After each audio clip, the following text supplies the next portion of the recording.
Chapter 648. In Wei Si's previous life, when Her Majesty established the Jiang dynasty, there was constant turmoil in the early days of the country's founding. There were natural disasters everywhere, and the remnants of the Red Lotus Group took the opportunity to stir up trouble and revive. Although they did not cause much damage, they brought a certain grey haze to the new dynasty and made people panic. There were even some bold rebels who spread rumors that the Empress was a temptress, and they even tried to assassinate her several times. Even the death of His Majesty had something to do with the Red Lotus Group if one got to the bottom of it. Every time he thought of this, Wei Si felt that he could not control his emotions. But Qiguan Rang was slightly hesitant. Wei Si's thin lips parted slightly, and there was a tinge of coldness. The battlefield is chaotic, and the rebels intend to open the city for the Red Lotus Group. Isn't it normal for the troops to die in the chaos? If they did not deal with such unstable people as soon as possible, were they supposed to stay for the new year? Qiguan Rang had wanted to leave them for Jiang Pengji to deal with, but Wei Si's words made sense. The more unstable elements were left, the more risks there would be. It was better to eliminate them completely. Wei Si thought of something and said, "Previously, my lord promised Shui that after the war, she would give him 10% of his wealth and manpower. Wenzheng has already screened the captives. Keep the useful ones. It's better to get rid of the others who are stubborn and extreme." Wei Si did not want Jiang Pengji to get involved in something as damaging as killing captives. It was better to leave this to Shui. Based on Shui's abilities and the Red Lotus Group's suicidal style, the latter would definitely step on the former's bottom line. When Shui was done with this group of people, what awaited the Red Lotus Group would be killing the donkey after it had outlived its usefulness. Wei Si did not feel the slightest pain in his conscience to leave this hidden danger to Shui. Qiguan Rang keenly noticed that Wei Si had stressed the words, stubborn and extreme. When choosing captives, most of them were strong, young, and healthy. The old, weak, sick, and disabled were not considered. But Wei Si had made his attitude clear: he did not want those with ideological problems. Their physiques and limbs were in good condition instead.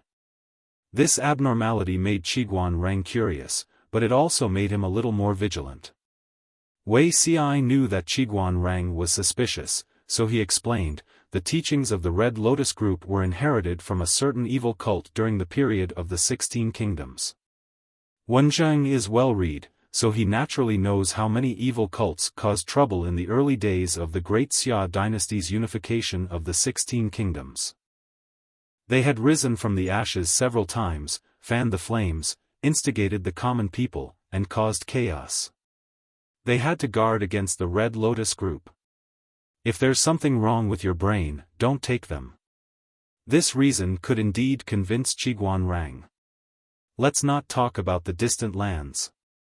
Just the Buddhism and Taoism, which were now on equal footing, had believers all over the 5 countries. The Red Lotus Group could not be compared to these 2 giants.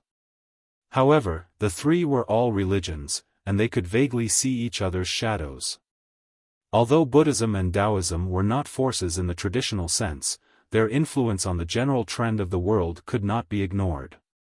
If the Red Lotus Group could have such a large number of believers and incite trouble everywhere, it would indeed be quite annoying. Qiguan Rang nodded in agreement.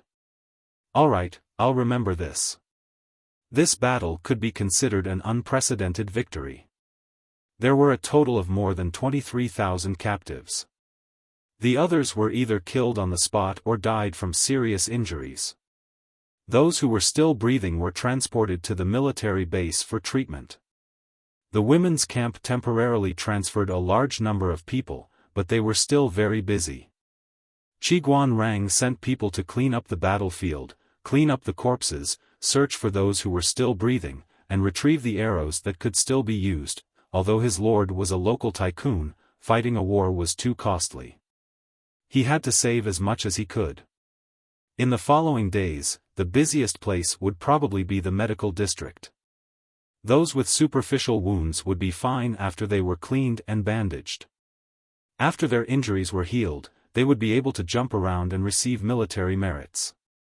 Those with broken hands and feet, abdominal cavities opened by barrels, broken bones embedded in internal organs, and large pieces of flesh cut off. The doctors could do nothing about such serious injuries. They could only do their best. Whether the patients lived or died was up to fate. There were also some who could not endure it and died from the pain. In fact, the large number of casualties did not occur on the battlefield, but after the war. Too many people died from serious injuries. Even if they survived, if the wound came into contact with dirt during the healing period, it would easily fester, making the wound unable to heal, and they would die. Fortunately, it was still winter. The temperature was not that hot and humid, and the probability of the wound becoming inflamed and festering was greatly reduced. However, the death rate was still higher than the survival rate. On the other side, Jiang Pengji ordered people to rest for a day before setting out to attack Fenghu County according to the plan.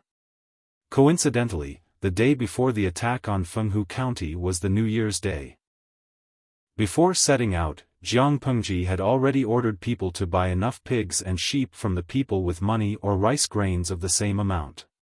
On the day of the New Year's Day, the soldiers in charge of the kitchen slaughtered the pigs and sheep. The pig's blood was collected and condensed into blood clots, which were prepared to be used as food.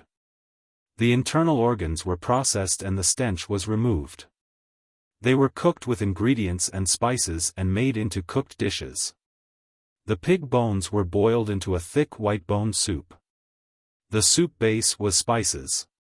The smell of the bone broth was so strong that it could almost drift into Fenghu County. As for the other pork and mutton, the various parts were divided. Some were directly boiled in plain water, while some were added with black fungus and stewed into a pot of stew. Just looking at the color made people salivate.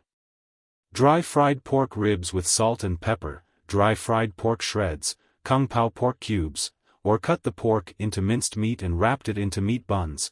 In addition to these, there was also some raw meat and cut bamboo sticks.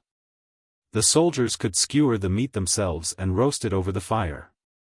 As for the rice prepared by the kitchen, it was cooked with the meat broth that had been prepared beforehand. It's the children's day. Everyone, eat to your heart's content. Those were Jiang Pengji's original words. The march was tough, but such a sumptuous meal was rare even during the New Year. The soldiers formed groups of 3 to 5 and ate their New Year's Eve dinner around the bonfire. There was a rack on the bonfire and a pot was hooked. In the pot, all kinds of mountain products and meat pieces were cooked. The fresh and tender soup made a gurgling sound.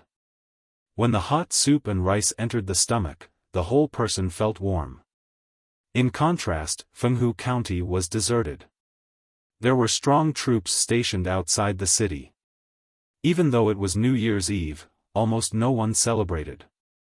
The most pitiful ones were the soldiers guarding the city. They squatted on the high city wall. The thin and shabby clothes on their bodies did not have much resistance to the cold. Their stomachs were empty. They were so hungry that they were in pain. They were singing the empty city stratagem. Many people could not help but look into the distance. There was the camp that Jiang Pengji's army had set up. They could not see anything else, but they could see the leaping and burning flames. They sniffed hard. There was a faint aroma of food in the air. Even though they were so far away, they seemed to be able to hear the lively sounds coming from there. "It's so good," a soldier guarding the city murmured in a low voice with deep envy. He simulated the taste of delicious food in his mind. The more he thought about it, the more saliva he secreted. Finally, he swallowed his saliva in big mouthfuls. The sound of thunder rumbled in his stomach. In Fenghu County, the leader of the Red Lotus group, who was guarding the city, received a report from outside the city. Chapter 649. Although he wanted to attack at night to teach Jiang Pengji a lesson, the leader of the Red Lotus group also knew that this plan was not feasible. First of all, it was New Year's Eve tonight, but a strong enemy was eyeing them covetously outside the city. No one was in the mood to celebrate. Secondly, the people in the city had been tricked by the Red Lotus group into saving and plundering their wealth. Now they were penniless. Although they were not as miserable as having no food to eat, the quality of the food was not good. They could not even taste meat on New Year's Eve, which made the festive season even worse. No mood, no vigor, no motivation. Sneak attack the enemy's camp? Ha! Quoting the words of the viewers in the streaming room, even Liang Jingru did not dare to give them the courage. Finally, Jiang Pengji's camp was very unique. It was obvious that she was experienced and could not find a suitable gap for a sneak attack. The soldiers on night patrol did not dare to slack off. Even though it was a lively New Year's Eve, they still had no intention of slacking off. The feasibility of a night attack was not high. This would not work, that would not work. The leader of the Red Lotus group was so angry that he swept the delicacies and wine on the table to the ground. Jiang Pengji dared to delay the attack for a day, so she was naturally not afraid of their night attack. If they dared to come over, she would kindly accept. Alcohol was prohibited in the military camp. Even on New Year's Eve, they were not allowed to touch the smell of alcohol. As the commander-in-chief, Jiang Pengji naturally had to set an example. Drinking plain water was enough. As for rice wine, it was better to fill in the blanks in her head. Jiang Pengji sat in the tent. There were a few plates of side dishes on the table. From the appearance to the taste, it was exactly the same as what the soldiers ate. From the beginning of the New Year's Eve dinner, the viewers in the streaming room uniformly sent Jiang Pengji New Year's blessings. Since the start of the streaming room, many viewers had developed feelings for her by following the stream. Now that they had accompanied Jiang Pengji for another year, many fans in the streaming room even spontaneously organized a New Year's Eve concert. Although she couldn't hear them, she could feel their passion through the dense bullet screen. Looking at the lively streaming room, then looking at the cold commander's tent, she could not help but sigh. This new year is really miserable. Thinking back to last year, we should be eating barbecue and hot pot around the long table by now. Jiang Pengji ate until she was half full. The taste of the big pot was just so. For someone who was used to eating delicacies, it was definitely difficult to swallow, but she was not picky. She ate it all with a normal expression, and there was not a single grain of rice left in the ceramic. I really do not want war during New Year, Yang Si deeply agreed. As a picky foodie, cutting off his delicacies was the same as cutting off one's addiction. When the addiction kicks in, how uncomfortable would it be without hanshi powder? Just ask Fengzhen, who was weeping after giving up. During the New Year's Eve dinner, Yang Si and Dian Yen sat on either side of the table. Jiang Nongqin was left in Honglian County to hold the fort, so she was not in the tent. Yang Si said with a smile, "Only when there is a comparison can one know who is better. My lord, why don't you think about the thieves in Fenghu County? Maybe your mood will be much better." Jiang Pengji rested her chin on her hand. By the way, will they attack the camp in the middle of the night? The possibility is very small. Yang Si said firmly, "Even so, for the sake of prudence, we still have to strengthen the patrolling and defense of the camp." Setting up a camp was a skill. If the camp was set up well, it would be difficult for the enemy to launch a sneak attack. Jiang Pengji did not do much research in this area. Fortunately, there was Yang Si. He could make up for the shortcomings in this aspect. In addition, the patrols were strict. Even if the Red Lotus group really launched a sneak attack in the middle of the night, they would be able to react quickly. All the soldiers in the camp ate to their heart's content. Delicacies could soothe negative emotions and more or less dispel the depressing atmosphere of the New Year's war. Thinking about conquering the enemy tomorrow, besides some melancholy and longing, they were more excited. Tomorrow was the first day of the new year. If they could conquer Fenghu County, it would be a good start for the whole year. The New Year's Eve dinner lasted until the moon was high in the sky. The soldiers who were not on patrol duty went to bed early to recuperate and fight the next day. The soldiers who were on duty gathered together to frolic, fight, and fight to kill time. Because they did not make much noise, they did not disturb the sleeping others. Jiang Pengji always wore her armor in the military camp. She came out and took a look at the camp. The soldiers she met saluted her. After inquiring about the situation everywhere, Jiang Pengji walked to the front of the camp and looked at the shadow on the ground in the distance. It was like a giant beast. She knew that it was Fenghu County. After conquering Fenghu County and then Qiuyu County, Wanzhou would completely become her territory. She had just taken the first step on the road to hegemony. She meditated and calmed the complicated emotions in her heart. While she meditated and cultivated, she sorted out the clues in her mind and reorganized the plan to unify the world. Not long after, she heard footsteps behind her. She knew who it was at first glance. Jing Rong. She spoke in a declarative tone. Yang Si said, "I saw my lord leave the commander's tent just now and come here alone. Do you miss your family?" Jiang Pengji let out an "ah" and was puzzled. "Why would I miss my family?" Yang Si choked. He thought that Jiang Pengji was young and that she was alone in a faraway place during the New Year's Eve. Looking at the lively scene around her, it might arouse the young man's longing for his family.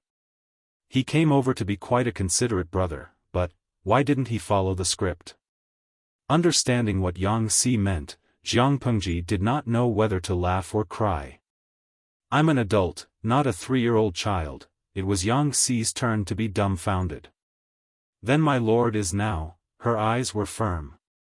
"I'm meditating and sorting out the plan. After we take down Qingde County, we'll take a short break and go to rescue the king." Rescue the king? I don't know how many heroes we'll meet then. Whether they're enemies or allies, we'll be invincible if we know ourselves and our enemies. Yang Si responded with an "oh" and was slightly embarrassed. Just as he was about to find an excuse to leave so as not to disturb Jiang Pengji's thoughts, his lord raised a very strange question. "Jing Rong, I had a strange dream last night. I dreamed that a hen crowed and heralded the dawn." Yang Si frowned. "A hen heralding the dawn? Isn't this a woman usurping the dawn? It's a sign of disaster. However, the dream is strange and doesn't count." He was a little worried.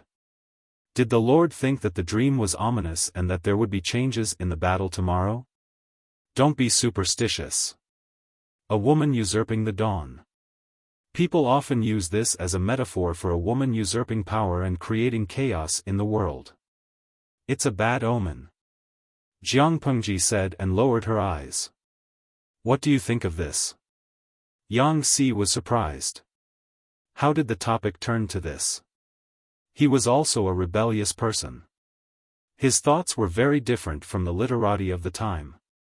He said, "In my opinion, a woman usurping the dawn and a woman in power are still different.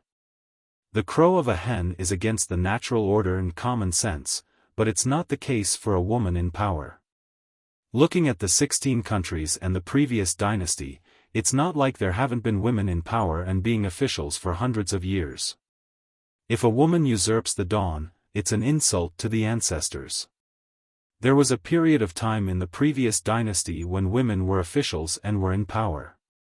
However, as times changed, the atmosphere became more and more rigorous and harsh. The narrow term, a woman usurping the dawn, was recognized by more and more people. More people felt that it was ridiculous for a woman to be in power. It was like a woman usurping the dawn." Jiang Pengji smiled and said, "What if a woman becomes the emperor in the world? Do you think it's normal?" Yang Si had a strange expression on his face. His lord was not only ambitious, but her confidence was also rare in the world. He smiled and asked quietly, listening to what you mean, my lord, do you want to pass the throne to your daughter after you become the emperor? It's not necessarily impossible. Chapter 650. Not necessarily. This was probably the funniest joke Yang Si had heard in a while. At this point, he still thought that Jiang Pengji was joking with him. He went with the flow and teased, if that's the case, my lord has to work harder. Jiang Pengji raised her eyebrows and asked him, what do you mean, work harder? My lord is about to turn 9 soon, and it's only 2 years before she turns 20. In other people's families, even if they didn't get married, the marriage would have already been decided. On the other hand, the lord was still alone. This was not acceptable. If I don't marry a wife, how can I have a daughter? If he didn't have a daughter, how could he pass the throne to his daughter? Yang Si teased with a smile. His words were not to encourage Jiang Pengji to work hard to fight for the throne. He was clearly teasing her, telling her to quickly get married and have children. Jiang Pengji would be 18 in 2 months. 18 was old enough to start a family and become a father in that era. However, rich families were particular about many things. Most of them would delay it until after the coronation ceremony. The Lu residence should not be an exception. In Yang Si's opinion, his lord was still a young and immature youth who had not come into contact with the matters between men and women. When he was of age, he would naturally think about it. However, according to Yang Si's script, after being teased like this, his lord should be blushing and her heart palpitating. She would be extremely embarrassed. In fact, Jiang Pengji raised her eyebrows and said calmly, well, there's no rush. Bearing children depends on the partner and the timing. Yang Si was surprised. From the looks of it, his lord wasn't an innocent young man who didn't understand human relations. He was clearly an experienced veteran. He gossiped, depends on the partner and the timing? Could it be that my lord has taken a fancy to someone? Jiang Pengji's lips curled into a mysterious smile. Indeed. Yang Si asked curiously, which family is she from? If their statuses were comparable, they could ask the old master to come forward and arrange the marriage for their lord. This was a major event in his life, so he couldn't afford to be careless. The faster the hand, the slower the hand, the faster the hand, the stronger the hand. That was the only logical thing to do. If his status was lower than the lord, he could send an iceman to the door and explain his intention to take a concubine. In short, it's best not to miss out on a young lady you like. Jiang Pengji laughed involuntarily. She didn't know that apart from being gluttonous, Yang Si also had a tendency to gossip. Amused, she rolled her eyes and said vaguely, status. Although my family is in decline, I have a clean background. My ancestors were once illustrious, so I can be considered a noble family. That person is quite talented, and her personality is quite cute. It's not fair to be a concubine. Yang Si frowned. A noble family. This was indeed a little difficult. Better be a poor man's wife than a rich man's concubine. The nobler the family, the more importance they placed on their status. She would rather choose her husband's wife who was of the same birth as her. Very few people were willing to be a concubine in order to climb up the social ladder, unless her husband's family was of a higher status. Obviously, she had not reached that level yet. What does Lord like about her? Yang Si asked. Talent or appearance? Jiang Pengji smiled and squinted her eyes. His genes. Chicken, sound? Yang Si couldn't wrap his head around it. The curve was too big, and he almost flipped over. What is a rooster's voice?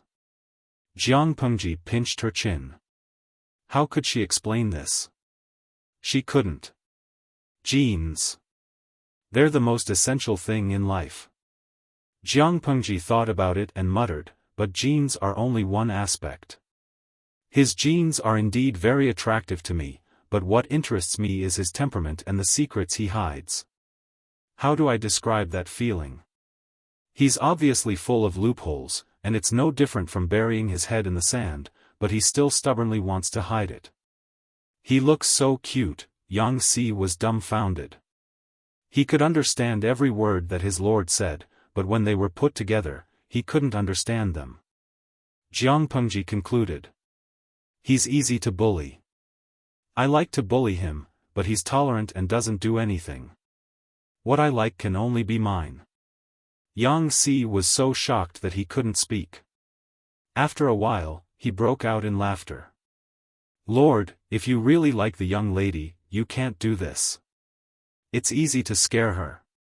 Previously, he thought that his lord was a skilled and knowledgeable veteran. Now that he saw it, he was clearly a domineering young man who didn't understand love. Jiang Pengji asked him, how should I pursue her? Yang Si thought about it and said, if my lord really likes her, why don't you discuss it with the old master and ask him to come forward and propose marriage? Since she's from a noble family, she's probably well educated. Although my lord's actions show that you like her, in the eyes of the young lady, it's clearly frivolous and flirting. Even if my lord is very good, after such actions, the young lady's impression of my lord will at most be 1 or 2 points. Jiang Pengji clicked her tongue, somewhat disapproving. He's quite open-minded by nature. He shouldn't misunderstand, right? That's not necessarily true. Yang Si added, young girls are meticulous and tend to get into a dead end. Jiang Pengji rested her chin on her hand and thought about it. She said, is that so? Listen, Jing Rong is quite experienced. Yang Si sneered. He had eaten more than 10 years of rice than Jiang Pengji. How could he not know? If my lord asks Zisher, he's more experienced. However, he's an unruly wastrel. I don't recommend adopting his suggestion. Yang Si conveniently smeared Fengzhen's name. Who asked Fengzhen to be so wastrel? Jiang Pengji thought for a long time. Finally, she said, it's still early. Let's talk about it in another 5 or 6 years. I'm not in a hurry. I'm quite enjoying my current state. Yang Si did not suspect anything strange. In his opinion, the young lady that his lord liked was estimated to be only 11 or 12 years old. In another 5 or 6 years, she would be of the right age to marry. As a man, he should prioritize his family, country, and career. It was fine for his lord to get married a little later. It was fine if he fell in love with someone else after a few years. A man would not have to worry about not having a wife. Little did he know that under Jiang Pengji's deliberate guidance, the content of their conversation was completely different. It was clearly a chicken talking to a duck, but they could still talk about the same thing. In that case, I'll wait for my lord's little princess to come to this world. Yang Si smiled and teased. Jiang Pengji said, deal. I just hope that you won't cry when the time comes. Before dawn broke, Jiang Pengji returned to her tent to take a nap. When the golden light pierced through the thick clouds and shone on the earth, the sound of a horn sounded in the camp. Not far away, the people of Fenghu County, who had been in fear all night, felt as if they had been electrocuted. They were so scared that their hair stood on end. Jiang Pengji gathered the troops and arranged them in battle formation outside the city. The cold wind whistled and the banners fluttered. One side's morale was high, while the other side was increasingly depressed. When the war drum sounded, the archers responded with arrows to cover the scaling ladders. The soldiers hid under the scaling ladders and pushed the scaling ladders closer to the city walls. Because of the urgency of the march and the limited supplies they could carry, they did not bring catapults to attack the city this time. Relying on the cover of waves of arrows, corpses continued to fall from the city walls, and the scaling ladders were successfully placed on the city walls. When the leader of the Red Lotus group heard the war drums outside the city, he hurriedly put on his armor and climbed up the city walls. An arrow that flew over almost pierced the bun on the top of his head. Why are they fighting now? The leader glared angrily. The enemies below the city walls were densely packed, one group after another. His scalp tingled when he saw them. Chapter 651. We can't defend. The dull sound of arrows piercing flesh, the wails and screams of the battlefield, and the buzzing sound of arrows piercing through the air. The incomparably noisy sounds converged into a symphony of death. The soldier's head was covered in blood, and after he finished speaking with tears in his eyes, an arrow pierced through his chest. Smash them all. Smash them down. We must not let these rebels climb up the city wall. The leader of the Red Lotus group shrank in the back, his face full of fear. He roared at the top of his lungs as he pushed the others to the front line. We have to defend even if we can't. Whoever dares to retreat will be killed. The best way to deal with enemies climbing the ladders was to use heavy objects or sharp weapons to hit their vital points or hands. The defending side did not even need to kill them on the spot. They only needed to get them down from the ladders. The height of the city wall alone was enough to kill them. However, Yang Si was very cunning.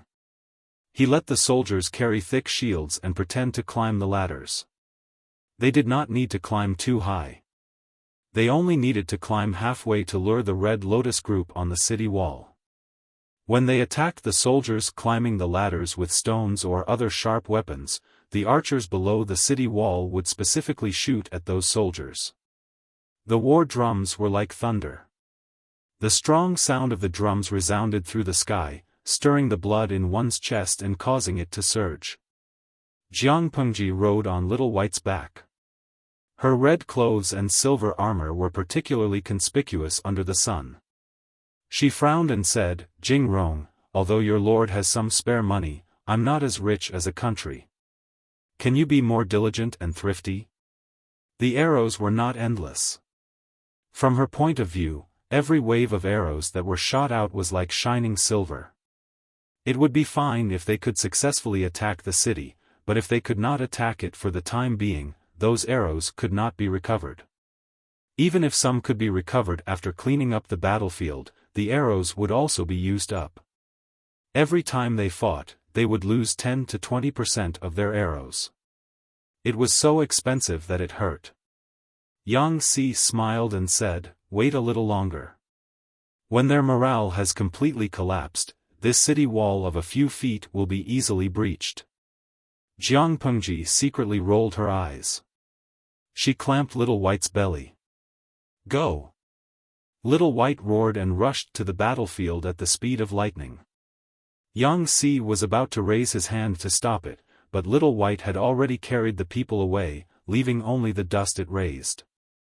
As they galloped, Jiang Pengji removed the bow and arrow from the back of the horse. For this bow, pulling the bowstring to a full moon would require more than 2 stones of strength. He knocked an arrow and drew his bow, aiming at the flag fluttering in the wind. A silver light pierced through the air. The arrow carried with it an unstoppable momentum. With a dong sound, it pierced through the flagpole, and the huge flag fell down with a loud bang. If he wanted to completely crush their morale, why did he need to waste so much time? Either they would take the head of the enemy general or they would cut down their flag. These were both ways to thoroughly humiliate the enemy and destroy their morale. Yang Si saw the fallen flag of the Red Lotus group and laughed involuntarily. He adjusted his plan and attacked the city with all his might. The Red Lotus group on the city wall had basically lost their will to fight. After paying a small price, Jiang Pengji's soldiers carried their thick shields and climbed up the city wall one after another. The two sides were engaged in a chaotic battle. The scene was chaotic and bloody. It was like a Jura hell, making people lose all rationality. Amidst the chaos, the city gates opened wide. Jiang Pengji held the long spear in her hand and rode her horse into the city. They fought from early morning until noon, and it was as if the white clouds in the sky were dyed scarlet. If someone surrendered, their hands were tied. If they resisted, they were killed on the spot. In less than half a month, the situation in Qingde County had undergone earth-shattering changes. At this point, Jinmen County, Fenghu County, and Red Lotus County were all included in Jiangpengji's territory. Qiuyu County is still missing. After the war, Yang Si sent people to clean up the battlefield and settle the wounded soldiers, the bodies of the dead soldiers, and the prisoners of war. When he could finally breathe a sigh of relief, Jiangpengji had already washed up and taken off her heavy armor. She was sitting in the main hall, drinking tea and resting. Yang Si was so busy that his feet barely touched the ground. Even the clothes he was wearing were from 2 days ago. He had no time to wash up and tidy up. Yes, we're still missing Qiuyu County. Why don't you wait quietly for a few more days, my lord? Wait for the Red Lotus group to fight internally and exhaust each other? Jiangpengji frowned and said, I want to wait, but I can't wait to rescue the emperor. Yang Si was also helpless. If it weren't for the rescue of the emperor, they would have waited until the beginning of spring before attacking Qingde County. Now they were forced to start a war a few days before the New Year's Day. It was one thing for the soldiers to be unable to celebrate the festival with their families, but some of them had to sacrifice their lives. Jiangpengji continued, sooner or later, the Red Lotus group will be annexed. Sitting idly by and watching them exhaust each other in their internal strife is tantamount to exhausting our strength. Yang Si was so choked that he couldn't speak. The meaning of his lord's words was clear, the Red Lotus group will be mine sooner or later. The more internal strife they have now, the more losses I will suffer when I obtain it. However, the Red Lotus group is not completely finished yet. Is it really okay for my lord to be so concerned about it? Take a break and reorganize.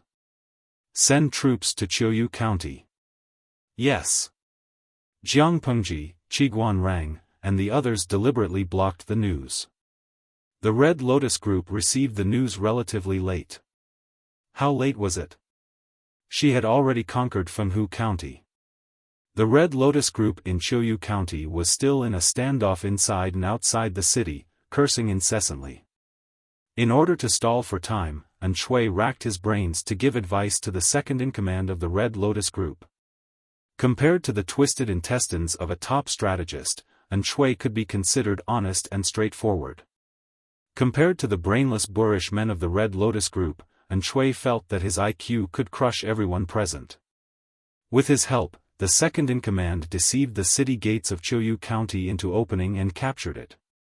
After capturing Qiuyu County, he was about to dispatch troops to Honglian County, but the troops were blocked at the city gates. The people who surrounded them were none other than the military counselor of the Red Lotus group. The scholar personally led the troops and surrounded Qiuyu County.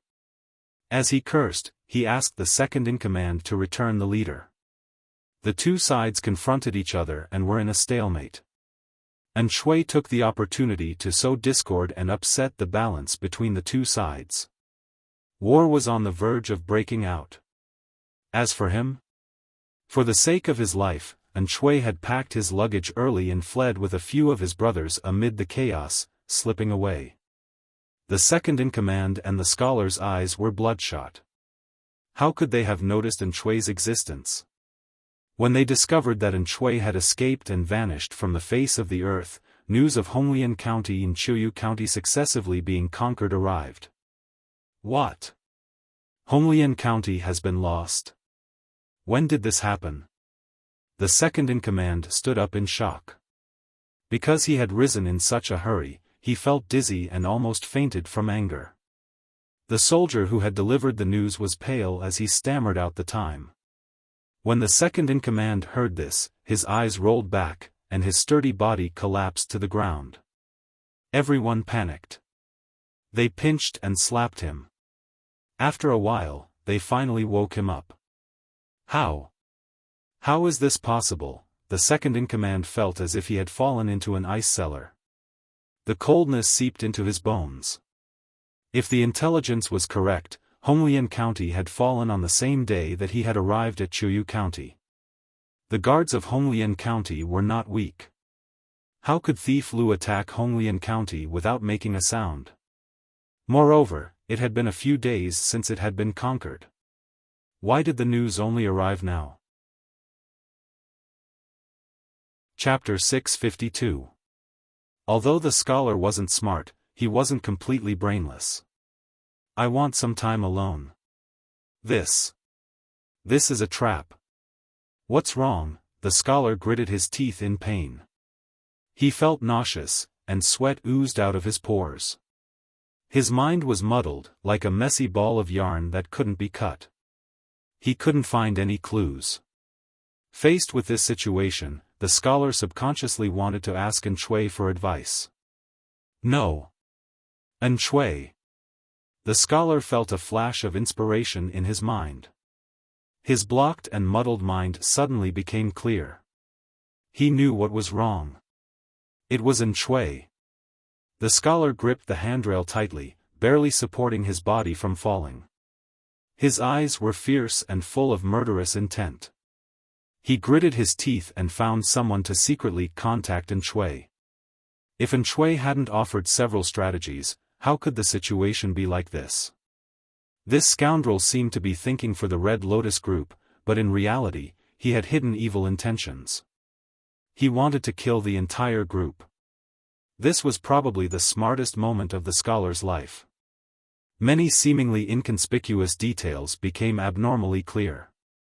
An Shui had initially determined that Lu Shi and his group would attack Fenghu County first because the mountain road to Fenghu County was short, making it convenient for a sneak attack. And the result? The scholar believed in Shui's inference and withdrew the garrison of Jinmen County. He guarded Fenghu County with fear and trepidation, but the result was that Jinmen County was lost that night. The 3,000 soldiers sent by the scholar to ambush failed and were seen through by Lu Shi. In the end, they suffered a double loss. Before Jinmen County fell, An Shui went to Red Lotus County. Not long after, the second-in-command betrayed the leader and occupied Red Lotus County. After that, the scholar received a secret letter from An Shui. The letter told him that the leader of the Red Lotus group had been captured by the second-in-command and taken to Chuyu County. The scholar had no choice but to split his troops into two.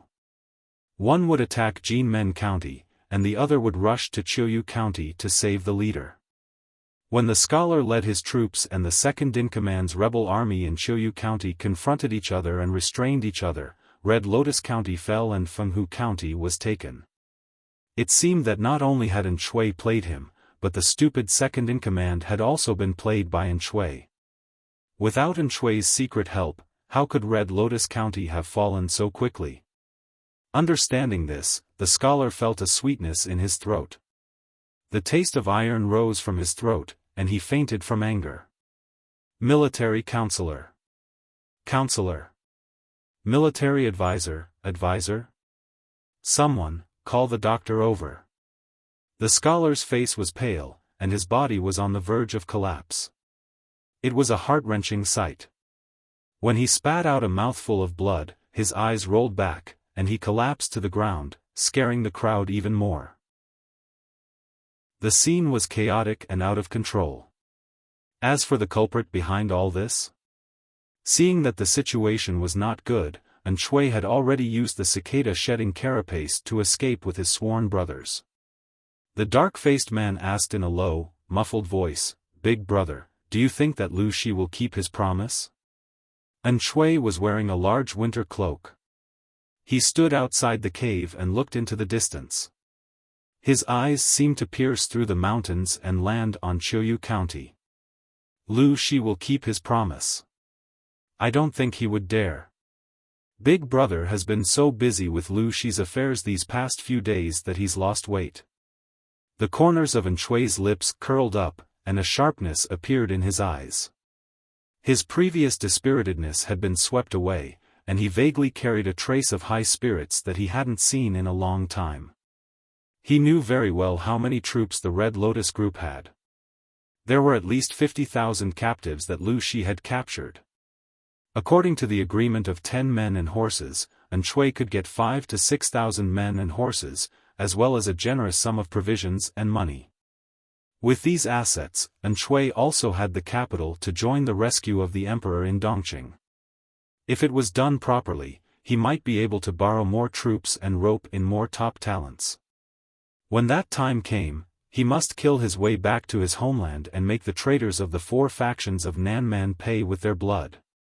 Thinking of this, countless scattered scenes flashed before his eyes.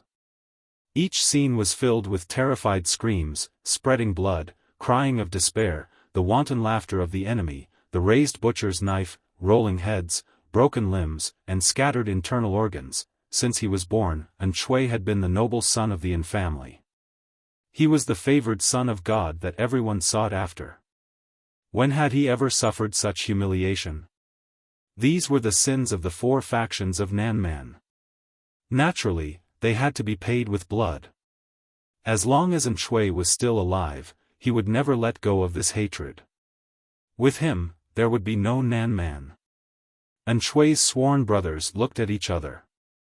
They knew that their eldest brother was beginning to reminisce about the past again. They had just conquered the 3 districts of Red Lotus, Fenghu, and Jinmen, and their foundations were not yet stable. The Red Lotus group had been developing in Qingda County for many years and had many brainless believers. In order not to fail, Jiang Pengji ordered Qiguan Rang and the others to consolidate their foundations and integrate the troops. At the same time, they had a deeper understanding of the situation in the 3 districts. They had to understand the ins and outs of the situation so that they could prescribe the right medicine in the future. After all, brainless believers were in the minority. Most of the people still followed blindly. The former was incurable, but the latter could still be saved. For the common people, it didn't matter who the officials were. What mattered was whether the officials could bring them a good life, whether they could provide them with a place of protection in this chaotic world. As long as they understood the problems of the people in the 3 districts and prescribed the right medicine, they would know that following Jiang Pengji was far more promising than following the Red Lotus group. The people would naturally submit to her. Of course, the Red Lotus group's methods of brainwashing its believers inspired Jiang Pengji. The Red Lotus group could use deals and propaganda to discredit others and build momentum for the sacred group. Naturally, Jiang Pengji could do the same. This method could also be used in the military camp to teach loyalty to the soldiers. Hadn't the audience in the live stream recommended the position of political commissar to her? However, the position of political commissar required someone with a certain level of knowledge. What Jiang Pengji lacked the most at the moment was intermediate talents, so she could only put this plan aside. However, there was no need for such high-end talents to brainwash the people, and there was no need to wait for the implementation in the future. During the period of rest and reorganization, Jiang Pengji was not idle. Jing Rong, come over and take a look. What do you think of this nursery rhyme? Jiang Pengji was dressed in brown linen clothes. Her long hair draped over her shoulders without a crown. She looked a little unrestrained and romantic. It was extremely rude and unrestrained to go out and meet guests without a crown. It was almost equivalent to sitting in front of others. However, looking at her long jet-black hair that was still damp, it seemed that she had just taken a bath. Yang Si swallowed the words that he was about to blurt out and said, "The weather is cold now. How can my lord not take care of your body?" The colder the weather was, the more important it was to keep warm.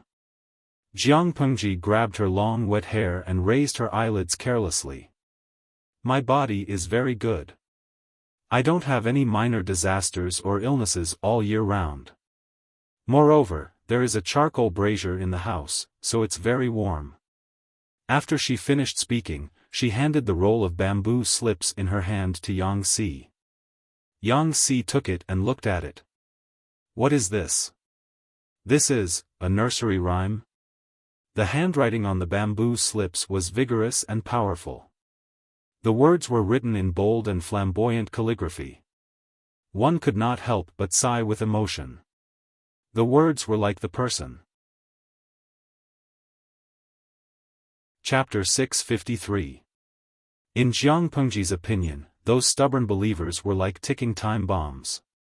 They must not be allowed to live. However, what about those weak-willed fence-sitters?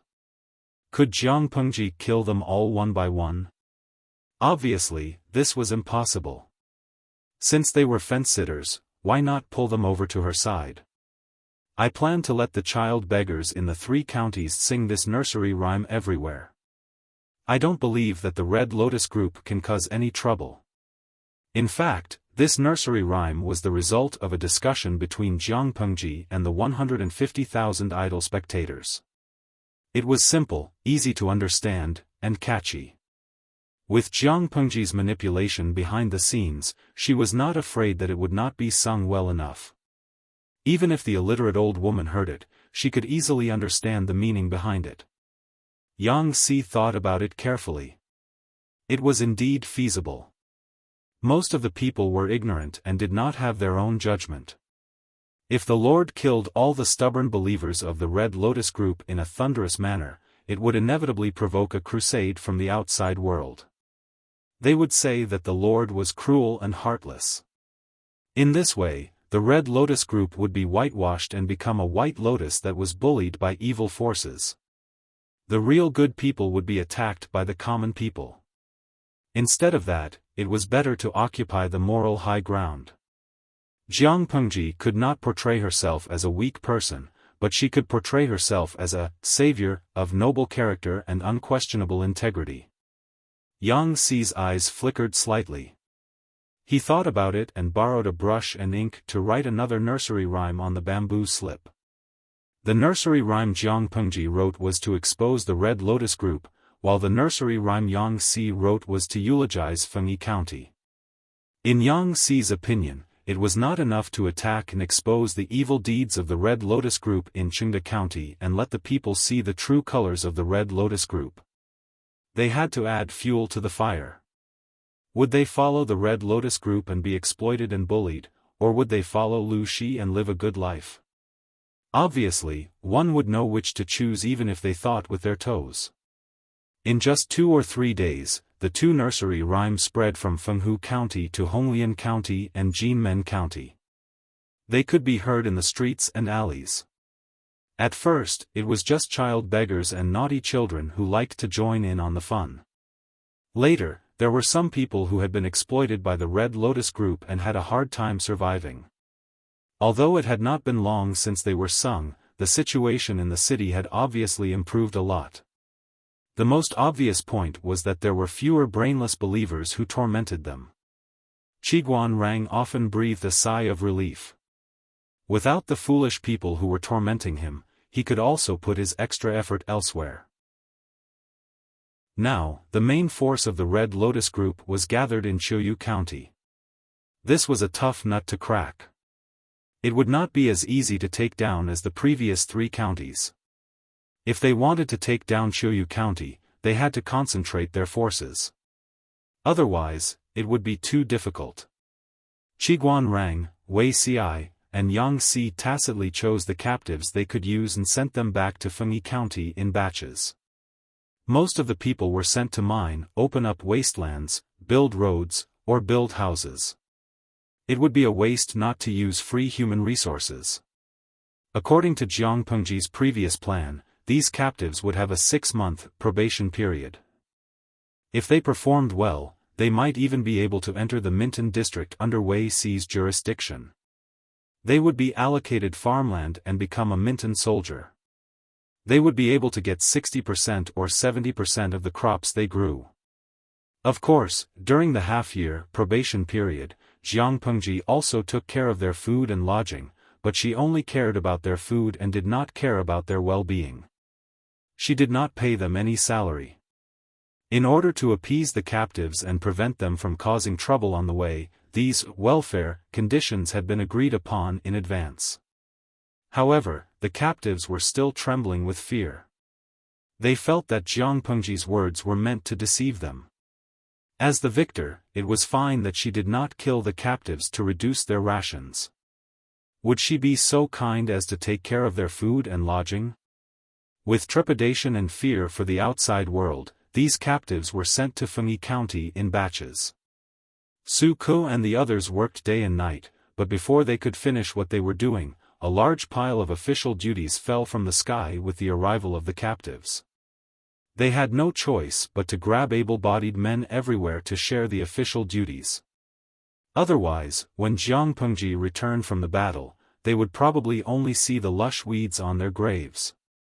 The women's department in the government office had the most profound experience. Among them, there was a girl with a plump figure. She had lost a lot of weight in the past few days. She had gone from cute baby fat to a bony beauty. Not only that, but the supervisor of the women's department in the government office, Sheng Wanwan, also grabbed Feng Jin's wife, Wei Jingxian, to be an able-bodied man. Wan Er's good sister, anyway, Master Feng has allowed you to go out and broaden your horizons. This day will come sooner or later. Let's not be reserved. Wei Jingxian could not let go of the lively and active Changsheng, but she could not stand Sheng Wanwan's constant pestering. Fortunately, Changsheng was obedient. She sat beside her seriously during the day and did not cry or make a fuss.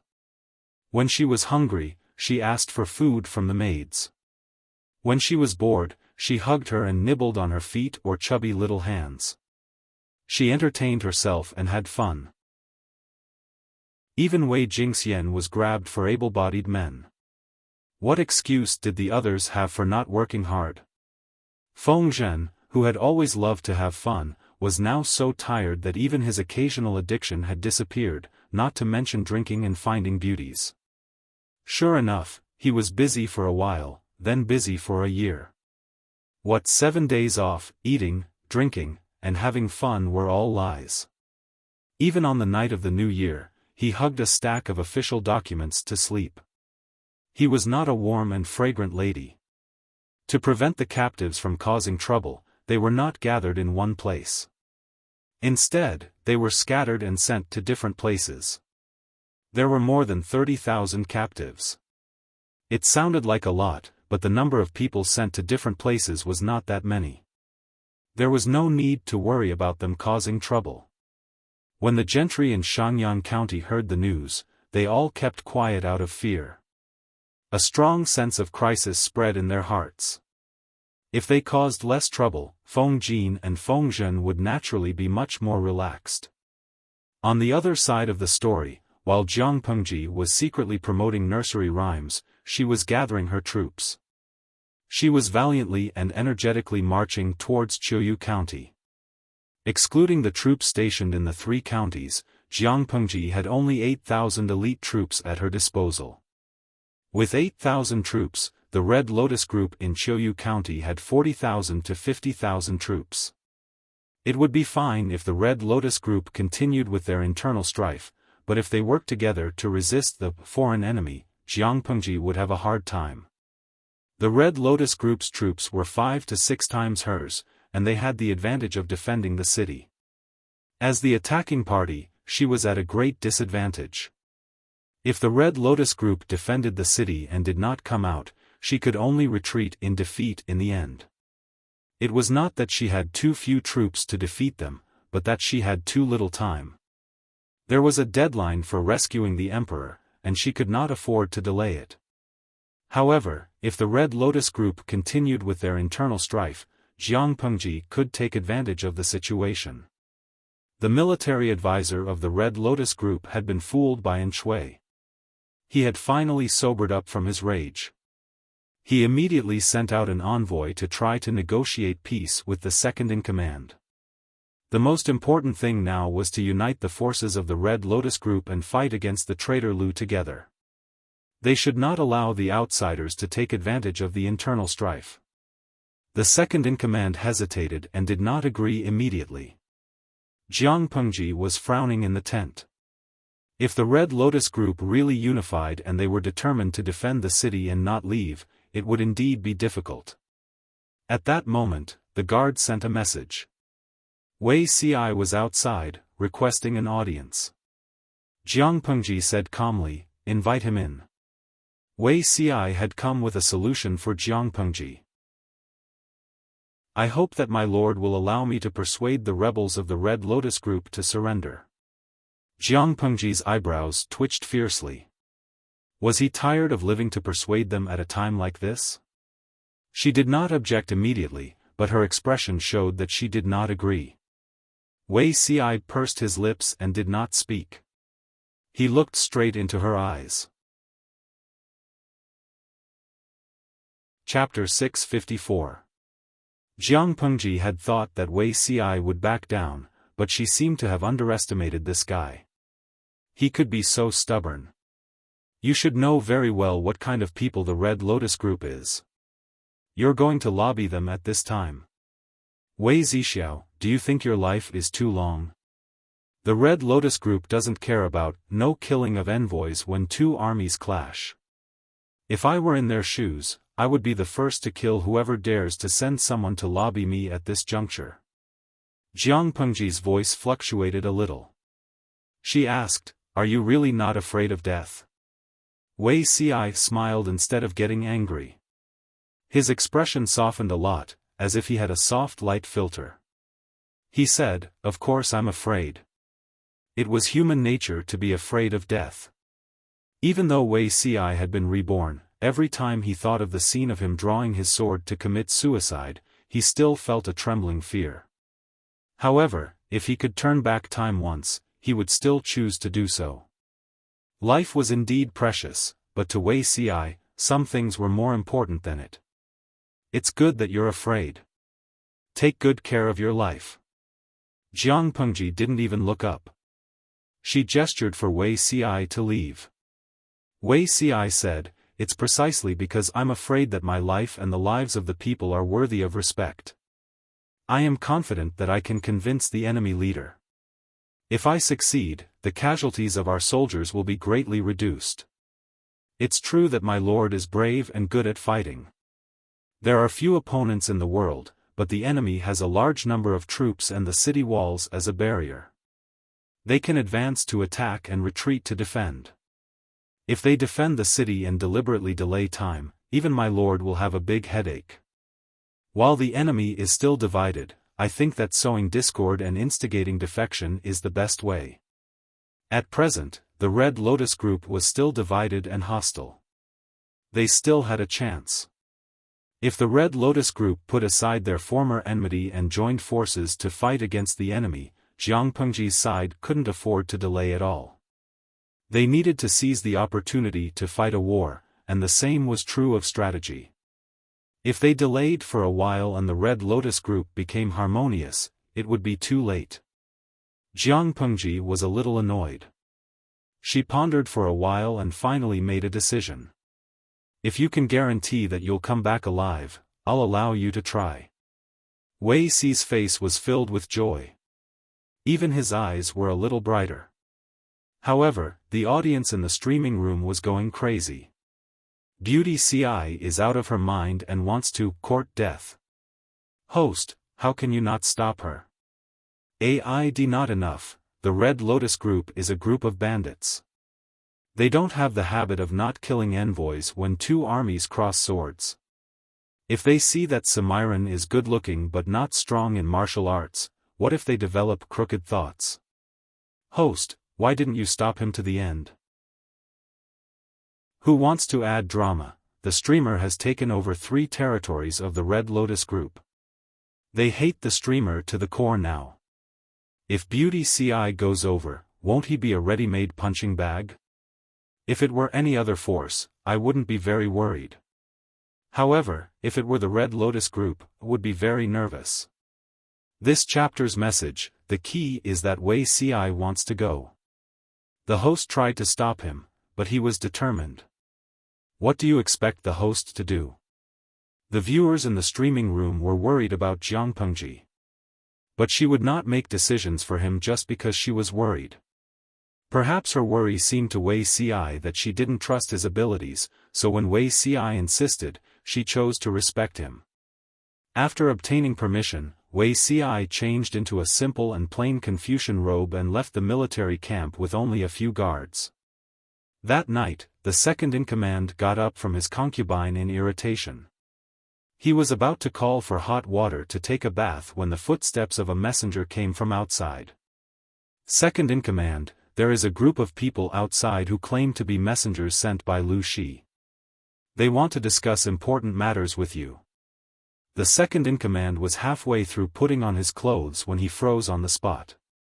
After a while, he reacted and revealed a malicious smile. Lu Shi actually sent people over. Interesting, interesting. I want to see who is so unafraid of death. Let them in. I'll go over right away. The second-in-command took a battle bath and changed into a new set of clothes. He tidied himself up and went to meet the messengers sent by Lu Shi. When he entered the main hall, he saw a young man in a dark green Confucian robe sitting on the table. His sitting posture was standard and his back was straight. The hall was brightly lit. The candlelight swayed and the light flickered. The young man's long, dark hair was tied into a jade crown. He was meticulous, and the color of his hair made his already delicate skin look even fairer. His eyebrows were straight, his eyes were like dots of paint, and the bridge of his nose was high. No matter who saw him, they would praise him. What a handsome gentleman with red lips and white teeth. The young man seemed to have sensed movement outside the hall. He looked in the direction of the sound. Seeing the fierce-looking second-in-command, he looked calm. It was as if he was not in the enemy's camp, but in his own courtyard. He was drinking alone at a table. The second-in-command gathered his thoughts and strode to the seat of honor. He sat down in a dignified manner and said in a thunderous voice. You were sent by Lu Shi to persuade me? He wanted to call Jiang Pengji Lu Shi, but the second-in-command did not know the young man's specific purpose, so he showed mercy. Wei Ci bowed and said calmly, No, my lord sent me here to point out a way for you to survive. As soon as he opened his mouth, the second-in-command's murderous intent gradually surged. He sneered, Point out a way for me to survive? Exactly. Wei Ci was not afraid at all. He said, You are entrenched in Qiuyu district and have 30,000 strong troops. You seem to be at the peak of your power, but don't forget that there are 2 strong enemies outside the city. Once the 2 besiege the city, how long do you think you can resist according to the reserves in the city? If Wei Ci tried to persuade him and put himself in a lower position, the second-in-command would only be more arrogant and think more highly of himself. He was here to instigate the second-in-command. The 2 of them should be on equal footing. Therefore, even though he was in the enemy's camp, Wei Ci did not lower his aura at all. The second-in-command snorted. His eyes were as fierce as a wolf's. He stared at Wei Ci's neck, as if thinking of how to break it. The second-in-command was disdainful and said in a rough voice, Although I have conflicts with the sacred sect, behind closed doors, we are all family. No matter what, Lu Shi is still an outsider. In this world, who would help an outsider instead of helping their own family? Wei Ci said coldly, Family? Are you referring to your own family who will be killed when the time comes? The second-in-command's face turned green. Wei Ci continued, You should thank my lord. If not for my lord, based on your rebellious behavior, how could the Red Lotus Group allow you to survive? What you said just now is right. Broken bones are still connected. How can a family have overnight hatred? When it came to distorting the truth, the counselors under Jiang Pengji were all outstanding. Their ability to secretly change the concept was superb. It was clearly Jiang Pengji who had forced the Red Lotus Group to fall apart. In Wei Ci's words, Jiang Pengji had become a benefactor. Chapter 655. The second-in-command's face was livid. That feeling was as if the hidden thoughts in one's heart had been exposed and laid out under the sun, inexplicably shameful. So what? I can also wait for Lu Shi and the Red Lotus Group to suffer heavy losses, Wei Ci sneered. My lord controls most of Fengyi County, Shenyang County, and Chengde County. In the vast Wanzhou, there is only Qiuyu County left. With such strength, how could both sides suffer? To put it bluntly, does the general think that he can run amok and ignore the heroes of the world just by relying on a mere 100,000 followers of the Red Lotus Parish? Don't you know? Previously, the Red Lotus Group had split its army of 36,000 to attack Jinmen County. There were less than 8,000 guards in Jinmen County. What was the result? They were routed like a mountain and captured more than 30,000 people. In that case, does the general still think that the Red Lotus Group can compete with my master? The second-in-command's eyes flickered with hesitation and struggle, as well as lingering fear. Just as Wei Ci had mocked him, he was like a frog in a well, looking at the sky. He thought that the Red Lotus Group had defeated the Tsing-Yi army and made them flee like rats, so they were already the overlord of the north. However, Wei Ci told him that the Red Lotus Group was actually very weak. They had 36,000 troops, but they were still defeated by 7,000 troops. This example was true, and he could not refute it. 36,000 soldiers were no match for 7,000. The 30,000 soldiers in the city did not give him any sense of security. Whether he chose to rely on the Red Lotus Group or sit back and watch the fierce battle between the Red Lotus Group and Jiangpengji, he would not have a good ending. Wei Ci softened his voice to avoid pressuring her too much. My lord sent me here to sincerely guide the way for the general.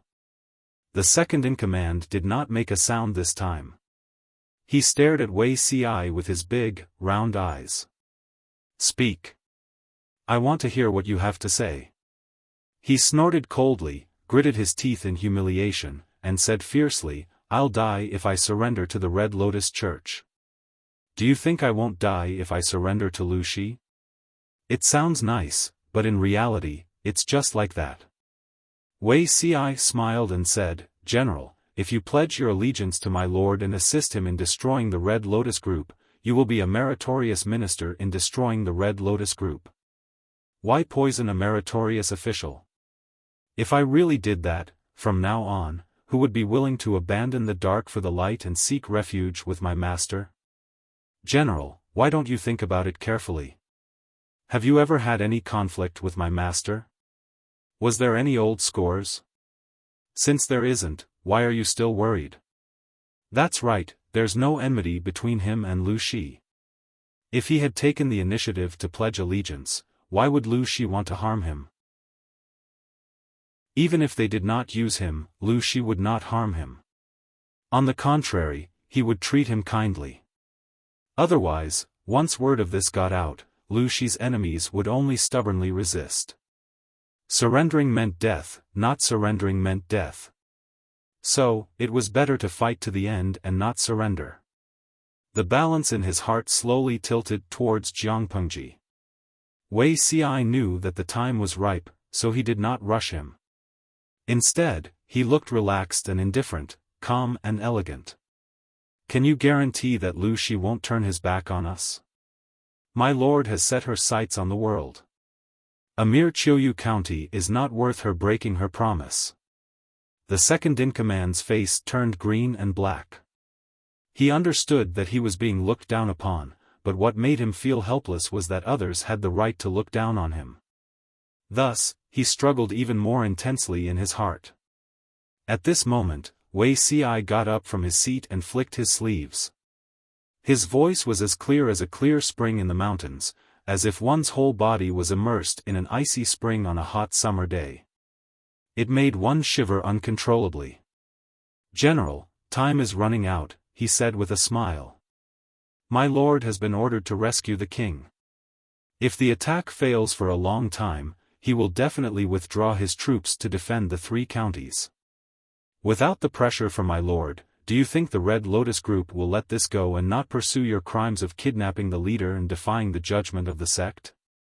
Even without Wei Ci's reminder, the second-in-command knew what would happen to him just by thinking about that scenario. Wei Ci added fuel to the fire. General, you have a strong military force, but most of them are followers of the Red Lotus group. According to my speculation, except for a few trusted subordinates, no one else should know that you harmed the leader, right? If my lord withdraws his troops, the Red Lotus group will find a way to prove your crimes. General, do you think that those followers who worship the leader won't turn against you? Not only would they turn against him, but they might even have their heads chopped off if they slacked off for a nap. The second-in-command knew that his position was unstable, but after listening to Wei Si's words, he realized that the situation was far more serious than he had imagined. Now he was afraid, and he restrained his arrogance. Once he understood, he was more adaptable than anyone else. He bowed in a nondescript manner and asked for guidance. Please guide me, sir. Wei Si sat back in his seat, a faint smile on his lips. I dare not say that I can guide you, but I do have a few good words to tell you, General. Wei Si had arrived at the right time. The envoy sent by the Red Lotus group for peace talks had arrived during the day. He tried every possible way to persuade the second-in-command, and he made a bunch of promises. The second-in-command was uneasy and did not immediately agree. He only said that he needed to think about it. Not long after nightfall, Wei Si arrived. His sincere talk was far more reassuring to the second-in-command than a bunch of promises. In the face of a desperate situation, he would naturally choose the most beneficial path for himself. Relying on Lu Shi might not be a bad idea. Wei Si's words gave the second-in-command a glimmer of hope. He secretly gritted his teeth and said to Wei Si, during the day, the Red Lotus group sent an envoy to persuade me to join forces with them. In order to show my sincerity, I'll get someone to kill those bastards. I only hope that you can put in a few good words for me. Wei Si stopped the second-in-command and said, You must not. The second-in-command was surprised. Why not? We'll alert the enemy. Wei Si did not even bat an eyelid as he continued, If the envoy they sent is killed by you, they will surely know that you have defected to my master. When that time comes, they will be on guard, and you will be in danger. It's better to hold back for now, pretend to agree to cooperate, lure their elites into the city, and then lay an ambush, catching them like a turtle in a jar. At that time, they will be leaderless, and the Red Lotus group outside the city will have no one to command them. My master will then send troops to capture them. In this way, we can definitely eliminate this hidden danger easily. Wei Si said it casually, as if it was a very common idea. But when the second-in-command heard it, he faintly felt the urge to sweat. In his opinion, the scholar in front of him was extremely handsome and did not pose a threat at all. If not for this, he would not have had the courage to stay in the same room with someone for so long, because he felt that Wei Si was very weak. Now that he saw it, he felt that scholars were really scary. Their words were like swords, and their brushes were like knives.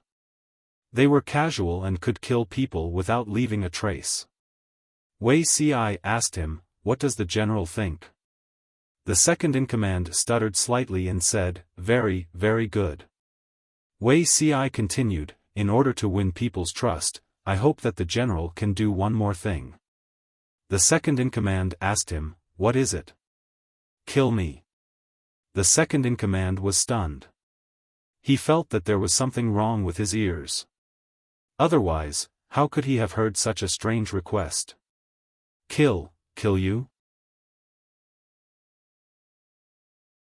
Chapter 656. Strategists were heartless.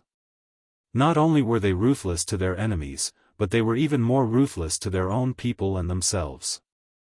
The second-in-command could not describe that feeling, but after listening to Wei Si's explanation, there was only one thought in his mind, to tremble. In order to harm the enemy, he was willing to seek death. How ruthless was this? Wei Si explained his plan in detail, and after a while, he asked for the second-in-command's opinion. What does the general think of this plan? The second-in-command came back to his senses and stammered, Very, very good, whatever you say, sir. In that case, let's have a pleasant cooperation. Wei Si's smile was so beautiful that people could not help but sigh. This man was deep and tall, and could be called an elegant gentleman. Only the second-in-command, who was being stared at by him, could not feel happy. Instead, he had the urge to shiver, and his hair stood on end. Scholars were all scary. First, An Shui, who played everyone in circles. Then, there was Wei Si, who could turn the tables in the enemy's camp. If he could, the second-in-command would never want to provoke such a black-hearted scholar in his life. Not long after the second-in-command entered the main hall, there was a clattering sound, followed by the sound of swords being unsheathed, and a short and abrupt scream. The guards outside thought that someone had attacked the second-in-command and hurried in. They were all shocked by the scene in front of them. They saw a young man in a dark green Confucian robe lying on the ground, hugging his stomach and curling up. His face could not be seen, and a pool of thick black blood spread from his body. The guards immediately understood who was killed, and their faces turned pale with fright. Envoys should not be killed in a battle between two armies. Now that Lu Shi's envoy had been killed in a rage by the second-in-command, the two sides would not rest until one side was dead. If they were defeated on the battlefield, perhaps Lu Shi would cruelly massacre the city and kill all the captives to vent his anger. Bastard Lu, do you think I'm afraid of him? The second-in-command snorted and said in a rough voice, even if he came in person, I would kill him with one blow, not to mention the envoy sent by Lu Shi. Drag this man away, chop him up, and feed him to the dogs. Remember to clean up the bones and send them to Lu Shi. Peace talks? Damn it. If one comes, we'll kill one. If two come, we'll kill both. Do you think the Red Lotus group has no one? The deputy chief was so angry that no one dared to stop him. They could only obey the order and drag the corpse of the green-robed young man away. The strong smell of blood permeated the room, and the lights flickered, giving rise to a sense of fear. The second-in-command paced back and forth anxiously. His expression was gloomy. It was obvious that he was not as tough and imposing as he appeared to be after killing Wei Si. Second leader. Since we've killed the envoy of that Lu thief, I'm afraid that Lu thief will receive the news that very night. If he challenges us tomorrow, let's fight then. Do you think I'm afraid of a brat who hasn't even grown hair yet? The second-in-command's temper exploded. After a while, he paced back and forth with a dispirited expression, as if he was going to break through the solid wood floor. After a while, the second-in-command took a deep breath and ordered his subordinates to invite the emissary sent by the Red Lotus group. After everyone retreated, the second-in-command hurriedly walked to the back hall. Wei Si's clothes had already been changed. His linen clothes were brown, and the jade crown on his head had been replaced with a cloth scarf. Other than his outstanding looks and temperament, he seemed to be no different from an ordinary scholar. Sir. Sir. I've already done as you instructed. Will they take the bait? Wei Si held a teacup and sipped at it. The taste of the tea was not very good, but he was not a picky person. Make it quick, Wei Si said. It's best to lure their elites into the city tomorrow. If time passes, they will become suspicious. The second-in-command nodded obediently and said, Shall I send someone to escort you out of the city? Wei Si waved his hand and refused. I'm a dead man and should not be exposed in front of others. Even the general's confidants may not be completely trusted. The best way to keep a secret is to have as few people who know about it as possible. I will temporarily disturb the general for a day or two. The second-in-command did not refuse. He was happy that Wei Si was in his hands. At least he had a guarantee. If Lu Shi went back on his word, he would have nothing to fear with Wei Si in his hands. However, the second-in-command thought about it and thought of another more dangerous problem. Sir, I followed your instructions and returned your human bones to District Magistrate Lu. Will you really not bear a grudge against me? It would be fine if he passed the message, but if he did not, Lu Shi would chop him up without a second thought. Then he would die an unjust death. Wei Ci smiled and said, "Of course not. General, you should rest assured." In fact, Wei Ci's plan was an impromptu one. Before meeting the second-in-command, he had thought of many plans, but after seeing him in person, he overturned the previous plan and came up with a new one that was beneficial and harmless. Of course, this was also the most ruthless one. The second-in-command left confidently. Wei Ci slowly lowered his eyes. He put down the teacup in his hand, his eyes cold and fierce. Wei Ci already had the idea of uprooting the Red Lotus Group. Why would he recruit people from the Red Lotus Group into his own forces?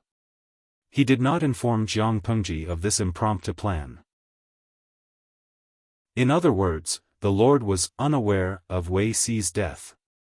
Under such circumstances, if the second-in-command died, no one could say anything bad about her. At most, they could say that Wei Ci was black-hearted, ruthless, sinister, and treacherous. However, he did not care about his reputation for a long time, or rather, he had trained to be thick-skinned. Others could comment however they wanted, as long as they did not implicate the Lord.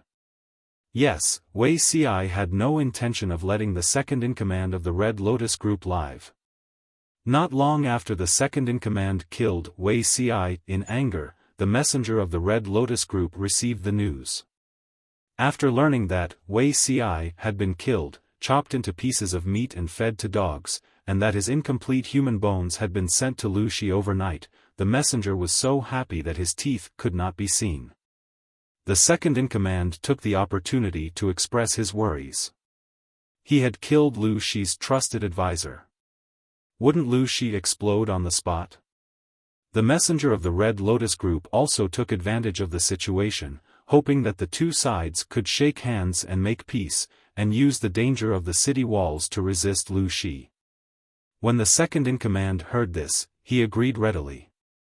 To be honest, in terms of acting, the second-in-command was quite clumsy. However, he had a full beard, and his expression was not easy to observe.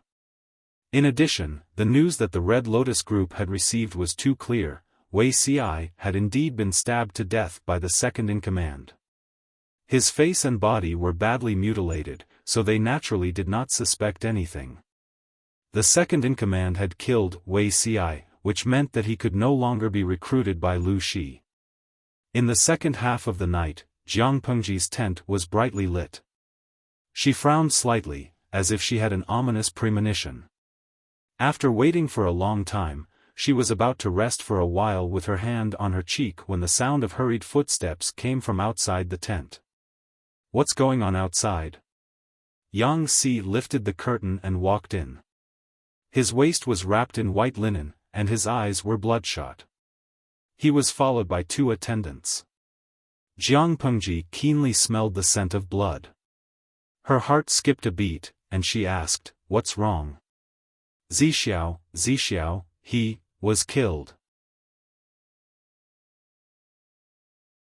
Chapter 657.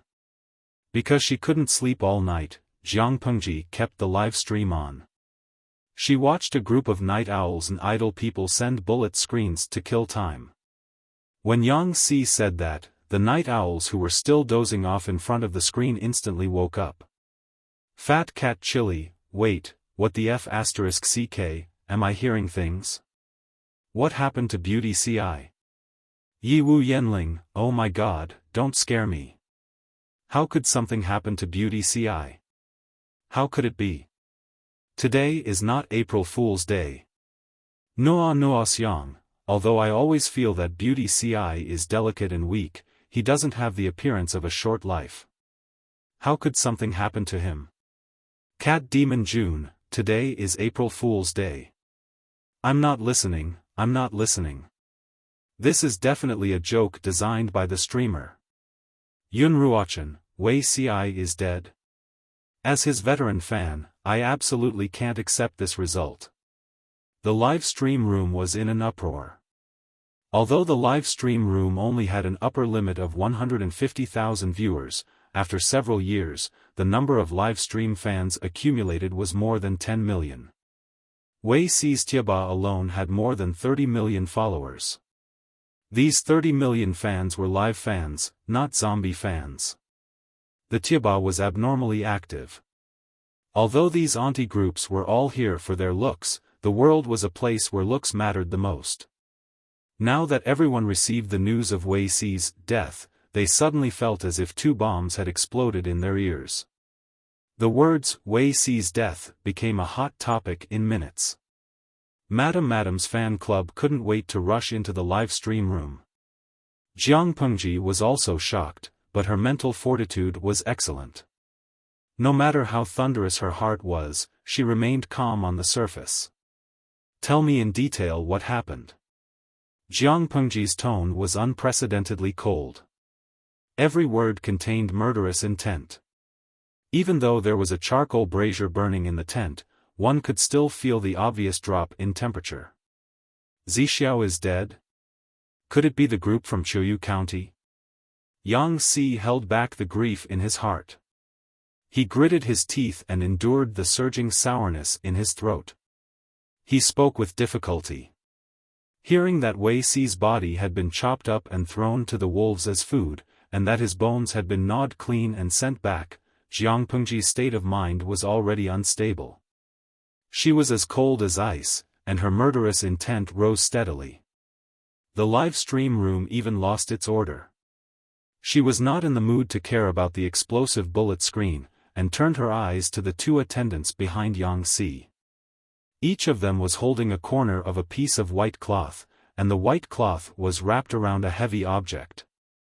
That was where the smell of blood came from. Yang Si said, "The thieves in Qiuyu County threw this on horseback in front of the camp." Jiang Pengji stood up coldly. The two attendants put down the white cloth, revealing a pile of human bones. It was stained with dark blood, and the flesh that wasn't completely eaten was still stuck to the bones. Many places had bite marks of dogs. Jiang Pengji only glanced at him once, and her murderous gaze softened a little. She raised her hand and ordered her attendants to leave. Although Yang Si was immersed in hatred, he also noticed the changes in Jiang Pengji. His gaze then fell on the pile of fresh human bones, and his lips moved for a while. "My lord, Zixiao," Jiang Pengji scoffed and snorted. "He's not dead." Yang Si, put away that mournful expression. "This isn't Zixiao's human bones." Jiang Pengji squatted down and took out a piece of bone with blood and minced meat. The audience in the streaming room expressed that they could not stand such a large-scale taboo scene, and they all commented on the bullet screen to protect themselves. "The bone age isn't right." "Bone age?" Jiang Pengji said with experience, "The bone age of this set of bones is at least 35 years old. Zixiao is only in his early 20s. Also, although Zixiao has learned martial arts, he's at most at the level of square dancing. The bone age of this set of human bones is obviously that of someone who has been doing strenuous work for a long time. Moreover, Zixiao is on the skinny side, but this set of bones is different. It's at least a size stronger than Zixiao, so he's not Zixiao." Yang Si. "Not Zixiao? Then where is Zixiao?" Jiang Pengji secretly heaved a sigh of relief, but she appeared calm on the surface. She smiled and said, "I'm afraid he's hiding somewhere, sitting back and watching the show begin." Yang Si's expression twitched. He looked at the pile of human bones on the ground with hidden bitterness, and he secretly gritted his teeth. "This way, Zixiao. What tricks does he want to play this time?" Jiang Pengji rubbed her chin and smiled faintly. "In short, it's definitely beneficial to us." After Yang Si calmed down, he regained his wits. He frowned deeply and carefully tried to figure out Wei Xi's train of thought. If Wei Xi was killed by the second-in-command out of anger, who would benefit the most? The Red Lotus Group. Because this move cut off the second-in-command's escape route of relying on Lu Shi, in order to protect himself, he could only continue to ally with his old boss, the Red Lotus Group. His old boss was also happy to accept the second-in-command and his troops. Coupled with the convenience of the city gates of Qiuyu County, they could delay Jiang Pengji to death.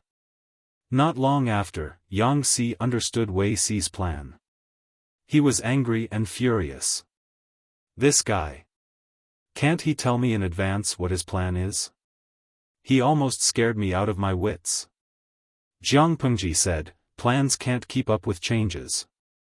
Maybe he came up with this idea on the spur of the moment.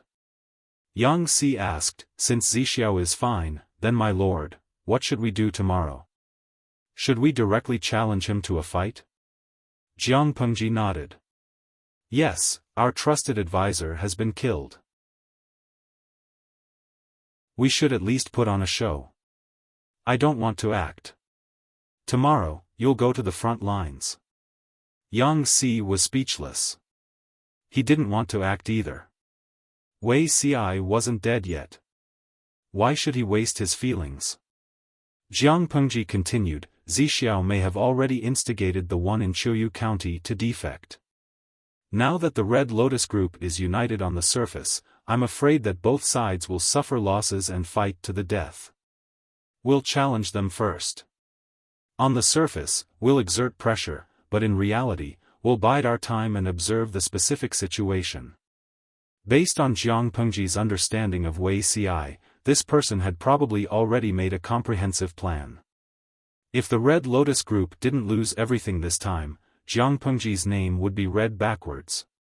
When Jiang Pengji received Wei Si's corpse, the Red Lotus Group outside the city also received the news. The scholar from the Red Lotus Group was not suspicious. Instead, he was secretly pleased. Although Wei Si's reputation on the battlefield was not prominent, he was in charge of the post-war pension and the stationing of the troops. He had a high reputation among the people of Fengyi County. As Lu Shi's right-hand man, he had been hacked to death and fed to the dogs. His corpse had even been sent to Lu Shi. He would wake up laughing even in his dreams. Lu Shi had made him suffer a lot. Now that Wei Si was dead, he could be considered to have regained some of his dignity. The scholar was certain that it was impossible for the deputy chief to side with Lu Shi. Naturally, he did not suspect that there was a trick. The two sides agreed to meet the next day to resist Lu Shi together.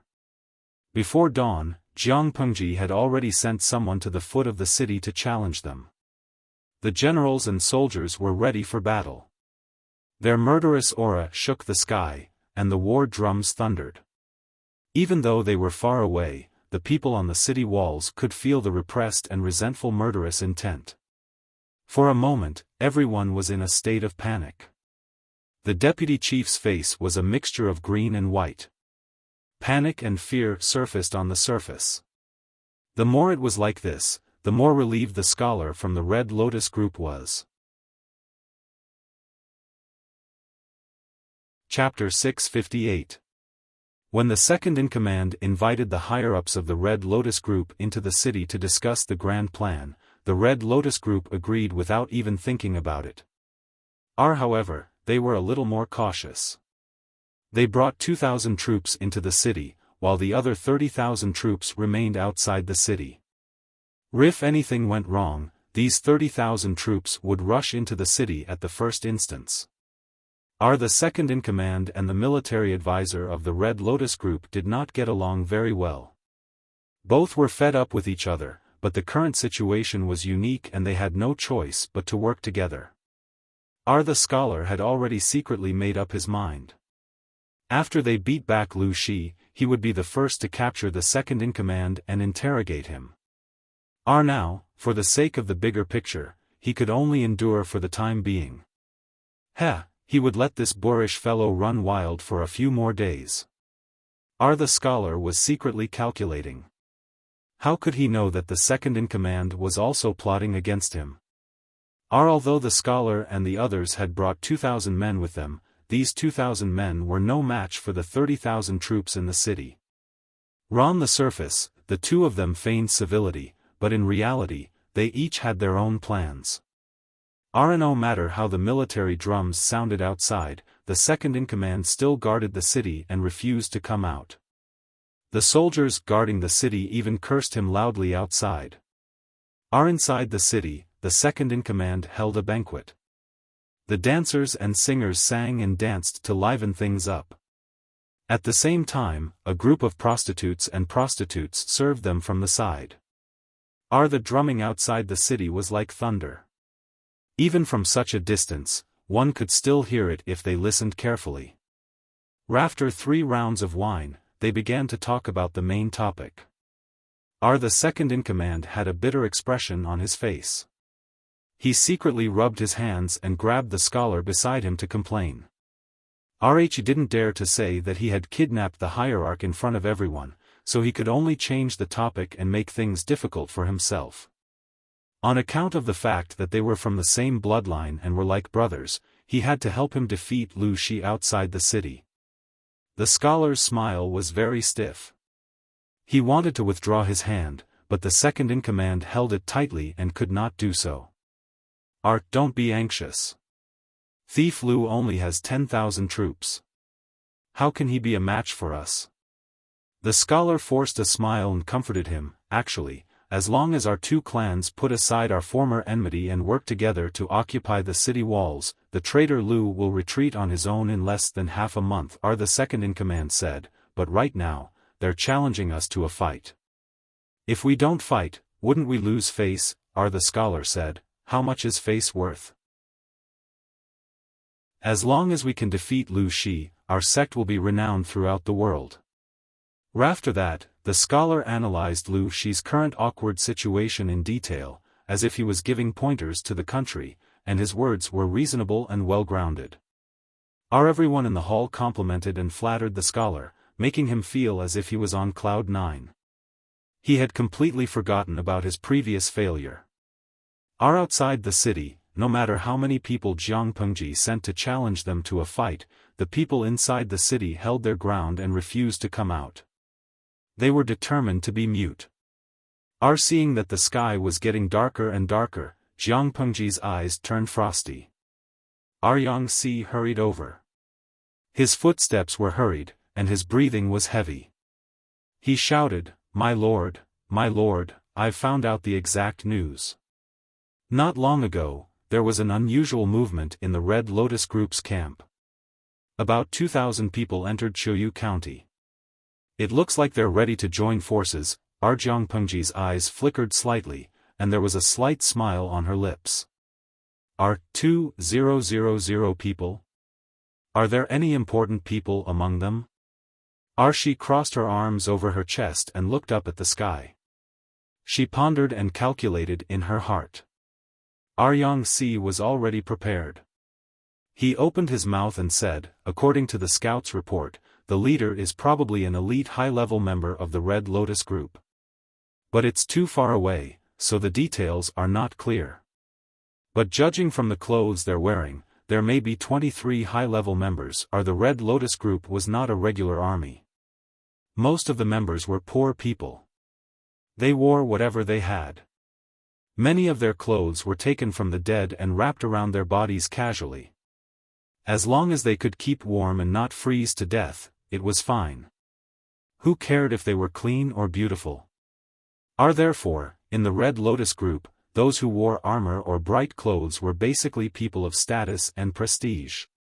The scouts couldn't get too close, but judging by their clothes, their identities were about 80% or 90%. Jiang Pengji narrowed her eyes, and there was a hint of danger in her gaze.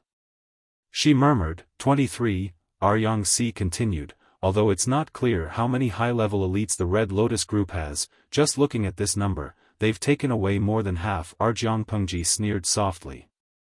In other words, the current Red Lotus camp is basically in a state of no leader? Jing Rong, what do you think are our chances of winning if we sneak attack their camp in the middle of the night?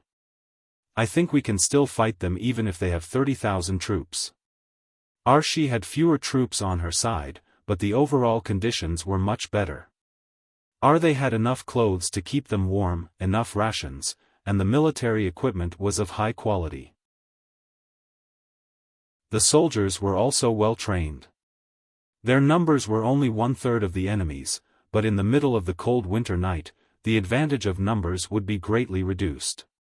They had launched a sneak attack in the middle of the night and caught the enemy off guard. Coupled with the crushing quality of the overall team, the Red Lotus group was still in a state of no leader. She felt that they had a good chance of winning. Aryang-si laughed and said, "In my opinion, maybe this is what Zixiao, the fox, is planning." Jiangpengji crossed her arms in front of her chest and snorted. Zixiao has already instigated the forces in Qiuyu County to rebel. The Red Lotus group has brought 2,000 troops into the city. There's going to be a good show tonight. The camp outside the city had been sneak attacked by Jiangpengji, and the city was besieged on all sides and ambushed on all sides. The Red Lotus group had not died in vain. After making the decision, Jiangpengji ordered the soldiers to continue challenging the enemy for a quarter of an hour, then sounded the gong to withdraw. Because the people in the city refused to fight for a long time, Jiangpengji's side had been challenging the enemy for the whole afternoon, so much so that their morale was a little low. She asked the logistics department to prepare an adequate dinner for the soldiers, then let them rest in advance to recuperate and raise their morale again. That night, the bright white moon was covered by dark blue clouds. There was not much light on the ground. Jiangpengji led the whole army out of the camp. In order not to arouse the vigilance of the people in the city, the torches in the camp were still burning. The Red Lotus group's camp was a full 2 hours' walk from their camp. Now that it was night time, the road was difficult to walk, so their pace was even slower. The soldiers guarding on the city wall still did not notice anything unusual. First of all, the torches in the camp were still burning. Second of all, when Jiangpengji led the troops away, she went out from the back of the camp. The vision of the guards on the city wall was not that good, so they did not see it. At the same time, the city was brightly lit, and the sounds of singing and swallows could be heard. Among the shadows, one could see the graceful figures of women dancing. Everyone had reached an agreement. They were in a good mood and drank to their heart's content. Toasts were exchanged and wine cups clinked against each other. Rough and thunderous voices floated far out of the main hall. The second-in-command was drunk. His cheeks were pink, and his nose was red. Rubbed his stomach, and the urge to pee rushed to his head. He got up and pushed away the dancer who was attached to him. Said in a loud voice, "You guys eat and drink first. I'm going to relieve myself." Everyone did not suspect anything. Who among them had not gotten up 3 or 4 times to relieve themselves in the toilet? They drank too much, so they were holding in their pee. It was very uncomfortable.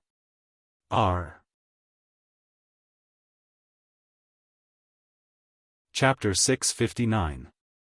He went to the toilet and secretly ordered his trusted subordinates to deploy troops.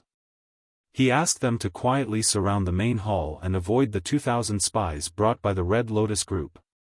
Finally, he pretended that nothing had happened and returned to the main hall to continue drinking and having fun with the others. The people in the hall were still drinking. No one realized that countless arrows had been aimed at them and that there was a murderous intent everywhere. The second-in-command was still urging them to drink. The scholar of the Red Lotus group had already drunk so much that he was sprawled on the table, his clothes disheveled. At the same time, a few dark shadows flipped into a remote house in the city. Sir, Wuxia came out of the room with an indifferent expression. "I'm here, we came late." Sir must have been startled. These men dressed in black and brown were the guards who had followed Wuxia into the city. After entering the city, Wuxia let them do as they pleased. They hid in Qiuyu County and did not need to worry about his safety. They would find an opportunity to meet up in the future. What's the situation outside? One of them said. They spread the news that Sir was killed and threw a skeleton that had been gnawed on by a wolf dog in front of our camp. Our Lord sent people outside to challenge us all afternoon, but the Red Lotus group stayed in the city and did not come out. At noon, 2,000 troops and horses entered the city and were well received. Wuxia folded his hands in his sleeves and looked at the moon in the sky. He asked, "Do you know where those 2,000 people are temporarily staying?" One of them said, "The situation in the city is tense. We have investigated many times and have found out the specific location." Wuxia smiled. The corners of his lips curled up slightly, revealing a faint smile. "You have done well. Now listen to my orders. Go and tell those people that the second-in-command of the Red Lotus group is up to no good. He lured them into the city to surround and kill them. Tell them to quickly go and rescue them." The guards were puzzled, but they still nodded in agreement. Wuxia added, "The terrain here is remote. I will be fine hiding here. Just do your own things." It was not safe for Wuxia to hide with the second-in-command, so the second-in-command transferred him here. This place was secluded and quiet, with few people around. It was indeed a good place to hide and conceal his identity. The guards acknowledged the order and dispersed one after another. In the middle of the night was dark and windy, a murderous night. Jiangpengji led all the troops. Their equipment was light and they rushed all the way to the Red Lotus Group's camp. The Red Lotus Group's campsite was very shabby. There were very few torches, and the campsite was in a mess. There weren't even a few patrolling guards.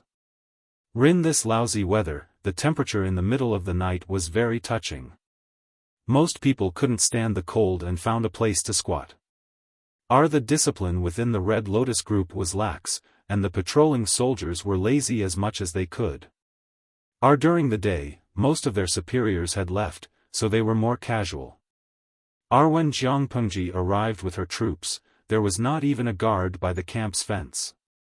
Yangxi was so cold that he was shivering. He said shakily, "Could it be a trap?" Jiangpengji snorted and said contemptuously, "If the Red Lotus group had brains, they wouldn't have been fooled by Zixiao and Enchui." Yangxi shut up. Ri's IQ wasn't low, but he would occasionally be tricked by the black-hearted Wuxia, okay? As for Enchui, who was a three-faced spy, he didn't want to comment further. Jiangpengji's mental brain was developed. She was sure that there were people in the camp, and it wasn't an ambush. Order the archers to prepare the fire arrows. Everyone held their breath. Hundreds of archers took out the oiled arrows and lit them. Then, they knocked the arrows and drew their bows, shooting them into the air. At the command, the sky was filled with arrows, leaving orange trails in the air. Then, they fell into the camp like rain. The soldiers in the camp were still in dreamland. The people on night watch outside yawned continuously. They hugged their weapons and leaned against the fence to sleep. When the second wave of fire arrows fell, the tents were already burning. Only then did someone notice the commotion. They shouted at the top of their lungs, "Enemy attack! Enemy attack!" They were too sleepy. Even though they shouted like that, not many people were woken up. They were in a flurry. When someone blew the horn to signal the enemy, the fire burned from one tent to another with the help of the night wind. Enemy attack! Wake up! Messy shouts and messy footsteps. The crackling sounds intertwined into a soul-stealing song. As the sound of hooves approached, the horses neighed and landed. The gate of the camp was violently broken open. The soldiers on both sides were about to step forward to resist when they saw a flash of silver light. Two clusters of blood bloomed enchantingly. One would have thought that Lu Shi's army, which had been shouting all afternoon, would launch a surprise attack on the Red Lotus Group's camp outside the city in the middle of the night. Dian Yan's speed was not as fast as Jiangpengji's. The horse he was riding on lowered its head and strode at a steady pace. Although the horse's speed was not fast, its breathing was very steady. It followed closely behind Jiangpengji and rushed into the camp. On horseback, Dian Yen killed anyone he saw. The 2 axes in his hands were deadly. He was born with great strength. When the axes fell, he could split a person in half from the middle. Their crooked intestines spilled all over the ground. The battle cries were like a huge stone thrown into a calm lake. With a bang, huge ripples spread out. The fire burned bigger and bigger. It almost dyed the entire camp a bewitching orange-red color. Kill. Because it was in the middle of the night, most of the Red Lotus Group's soldiers were asleep. They were awakened by the noise and fire outside. Out of survival instinct, they rushed out of their tents. Their hands were empty. They had no weapons at all. Outside, there were strong enemies eyeing them covetously. Even though they had 30,000 people, they were still defeated by Jiang Pengji's troops. They only cared about escaping and did not resist. Inside the city, according to Wei Si's request, the guard disguised himself as a member of the Red Lotus Group and, hurriedly, spread the news. At first, they did not believe it. But when they saw the fire spreading outside the city, and vaguely heard the battle cries and cries, their expressions changed. Having achieved his goal, the guard slipped away amid the chaos and sat back to watch the show unfold. At that moment, someone in the hall got up in a daze and wanted to relieve himself. As soon as he pushed the door open, he saw that there was something unusual in the dark night. The orange-red light of the fire dyed half the sky red. It was like a burning cloud. What's that? He was in a daze. As soon as he took a step forward, his mind quivered and he suddenly remembered. Wasn't that the place where they had set up camp? He sobered up from his drunkenness. Cold sweat broke out on his back. That was not all. With the help of the candlelight outside, he vaguely saw some strange figures in the distance. A sense of crisis rose from the soles of his feet to his head. It made his scalp tingle and his whole body tremble.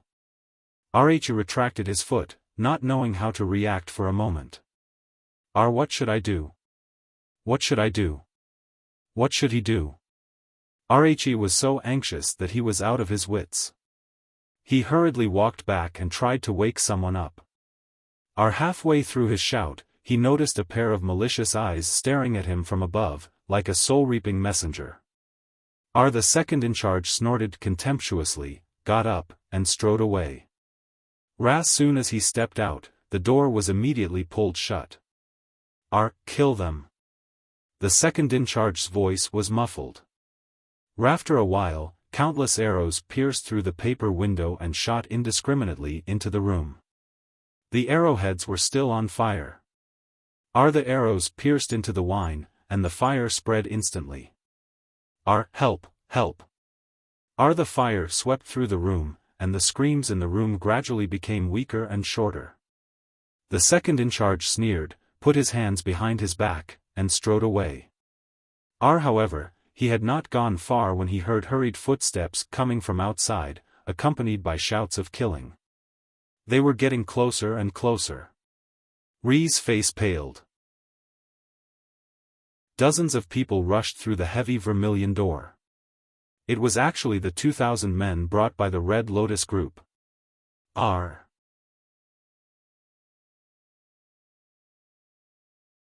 Chapter 660. Sure enough, it's messed up. This Wei Zixiao has a very strong heart. Yang-si panted heavily as he gripped the reins with all his might to prevent himself from falling off the horse's back. He looked rather pathetic. After being tossed and turned, the originally neat scholar's robe became wrinkled. Every time he took a deep breath, the cold wind would pour into his mouth. Yang-si turned his head to look at Chuyu County. He saw that the night sky above the county had also been dyed orange-red, giving off a dangerous and enchanting light. This is called telepathy.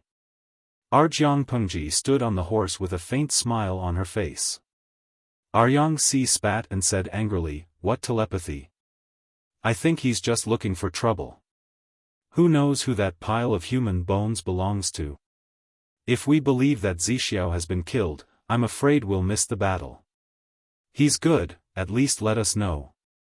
Speaking of this, Yang Si was also very depressed. Looking at the pile of human bones, Yang Si also thought that it was Wei Si's corpse. He was really sad for a while. If it wasn't for his lord who quickly identified it, he might still be in the dark. Hearing that, Jiang Pengji's slightly pale lips curled into a beautiful arc. Maybe this is also within his expectations. He knows that I won't be deceived by the corpses, let alone miss the battle. After she finished speaking, Jiang Pengji waved the long spear in her hand. The originally silver-white long spear had been soaked in fresh blood. The whole spear was scarlet. The warm fresh blood quickly cooled under the cold wind and solidified into blood clots. It was a little sticky and disgusting to the touch. She put down the long spear as if nothing had happened and looked in the direction of the county. Jing Rong, gather the troops and attack Chuyu County. I'll kill you while you're down. Yang Si said, as you wish. Today, Chuyu County was already in a mess. Flames were spreading under the push of the wind. Shadows of people were moving about, and battle cries were shaking the sky. The guards on the city walls were also implicated. At this moment, a few black shadows approached the city gates and opened the bolts. They pushed together and heard a creaking sound. The tall city gate opened, reducing the trouble for Jiang Pengji and the others. Your subordinates welcome the Lord. The group of people who opened the door are the guards who accompanied Wei Si into the city. According to Wei Si's orders, they instigated the Red Lotus Group's alliance to break up. Taking advantage of the chaos, they secretly opened the city for Jiang Pengji's army. Where is Zixiao? One of them said, Sir has been moved to a safe place and is waiting for the Lord. The corners of Jiang Pengji's lips curled up slightly. Her eyes reflected the dancing orange-red sparks. When the sparks reached her ears, she felt an inexplicable urge to heat up her ears. Quoting the words of the viewers in the live stream room, the streamer's smile was a little weak. Well done, generals and soldiers, follow me to kill the enemy. Holding a spear and slapping the horse, they rode ahead. They fought fiercely all night until dawn. The faint light broke through the night sky, and the earth welcomed a brand new day. The fire burned all night, and now only a few flames were still stubbornly holding on. After the flames licked the ground was scorched black. Gray-white smoke was still rising from the broken walls and ruins. As far as the eye could see, it was a scene of desolation. Jiang Pengji patted the black smoke on Little White's body and muttered, Little White is about to be blackened by the smoke. As she spoke, she handed the reins in her hand to a soldier beside her and asked him to take Little White away to wipe it down. Yang Si had not slept all night. His eyes had already turned blue, and his eye bags were quite heavy. His fair cheeks were stained by the black smoke, and he looked dirty. Zixiao stayed here last night? This person really knows how to enjoy himself. He followed Jiang Pengji around, and he exercised a lot. He rode the horse frequently, and the skin on the inside of his thighs was rubbed with blisters several times. That was not all. His face, which had finally become a little fat, had now become thin again. Stubble covered his chin, and he looked a little down and out. What about Wei Si? This fellow was really good. He knew how to enjoy himself. This place was remote and quiet. It was not affected by the tangled battle last night at all. The thought of how he was in a sorry state last night, and how Wei Si could still sleep soundly, Yang Si suddenly felt unbalanced. As he spoke, the tightly shut door opened, and a tall scholar in blue walked out. Wasn't it Wei Si? My lord. Jing Rong. Wei Si did not sleep all night. He paced near the door at dawn, and his feet seemed to be grinding a hole in the ground. In a trance, he heard a familiar voice. His whole body quivered, and he hurriedly opened the door. It was indeed Jiang Pengji and Yang Si. Wei Si went forward to greet him. Yang Si put his hands in his wide sleeves, turned his head, and ignored him. It was Jiang Pengji who reacted. She stepped forward to greet him. Her eyes turned, and she looked Wei Si up and down. Jiang Pengji did not say anything, which made Wei Si nervous for no reason. My lord? Are you all right? She asked. Wei Si felt inexplicably guilty. He calmed his mind and maintained a calm expression. I'm fine. Thank you for your concern, my lord. It's good that you're all right. Jiang Pengji passed by him. Her lips moved, and she said in a voice that only the two of them could hear, I'll settle the score with you when we get back. Wei Si's body stiffened, and his calm expression faintly cracked. Yang Si did not understand. When he passed by Wei Si, he snorted softly. All things to play, he faked his death and deceived people's feelings. Wei Si smiled helplessly and bitterly.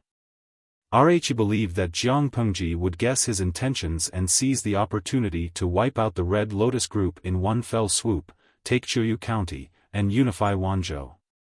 Even if the two of them had not communicated beforehand, he believed that they had such a tacit understanding. It was just that, it seemed that he had overreached himself.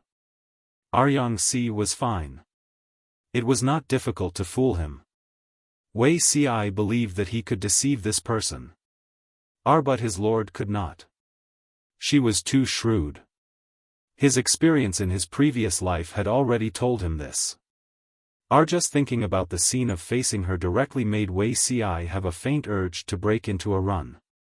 Even so, Wei Si's disguise had almost been exposed, but Jiang Pengji had not completely exposed the thin veil. Wei Si felt that he could still be saved. His disguise had not been exposed, and she would not dig out all his secrets.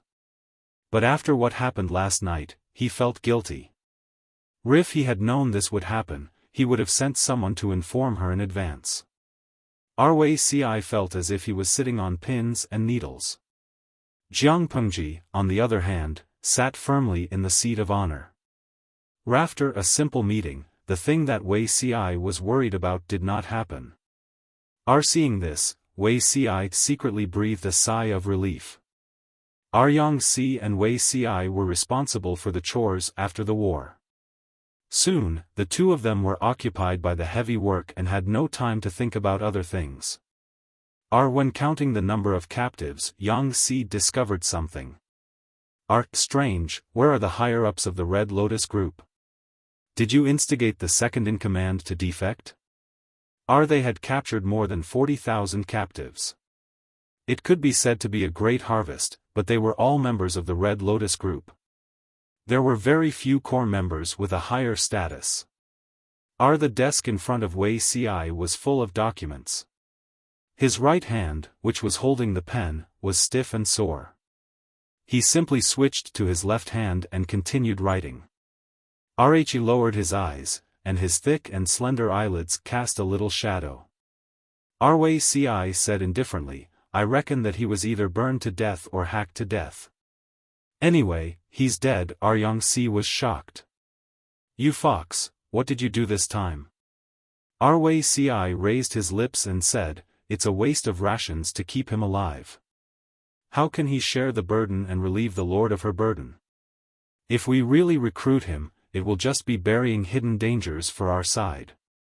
I'm afraid that he will bite back in the future. If that's the case, it's better to get rid of him as soon as possible and end all troubles once and for all. Yang Si was so shocked that he could not speak. As Jiang Pengji's messenger, Wei Si recruited him and made use of him completely. After using him, he created a situation where the second-in-command was, accidentally, hacked to death.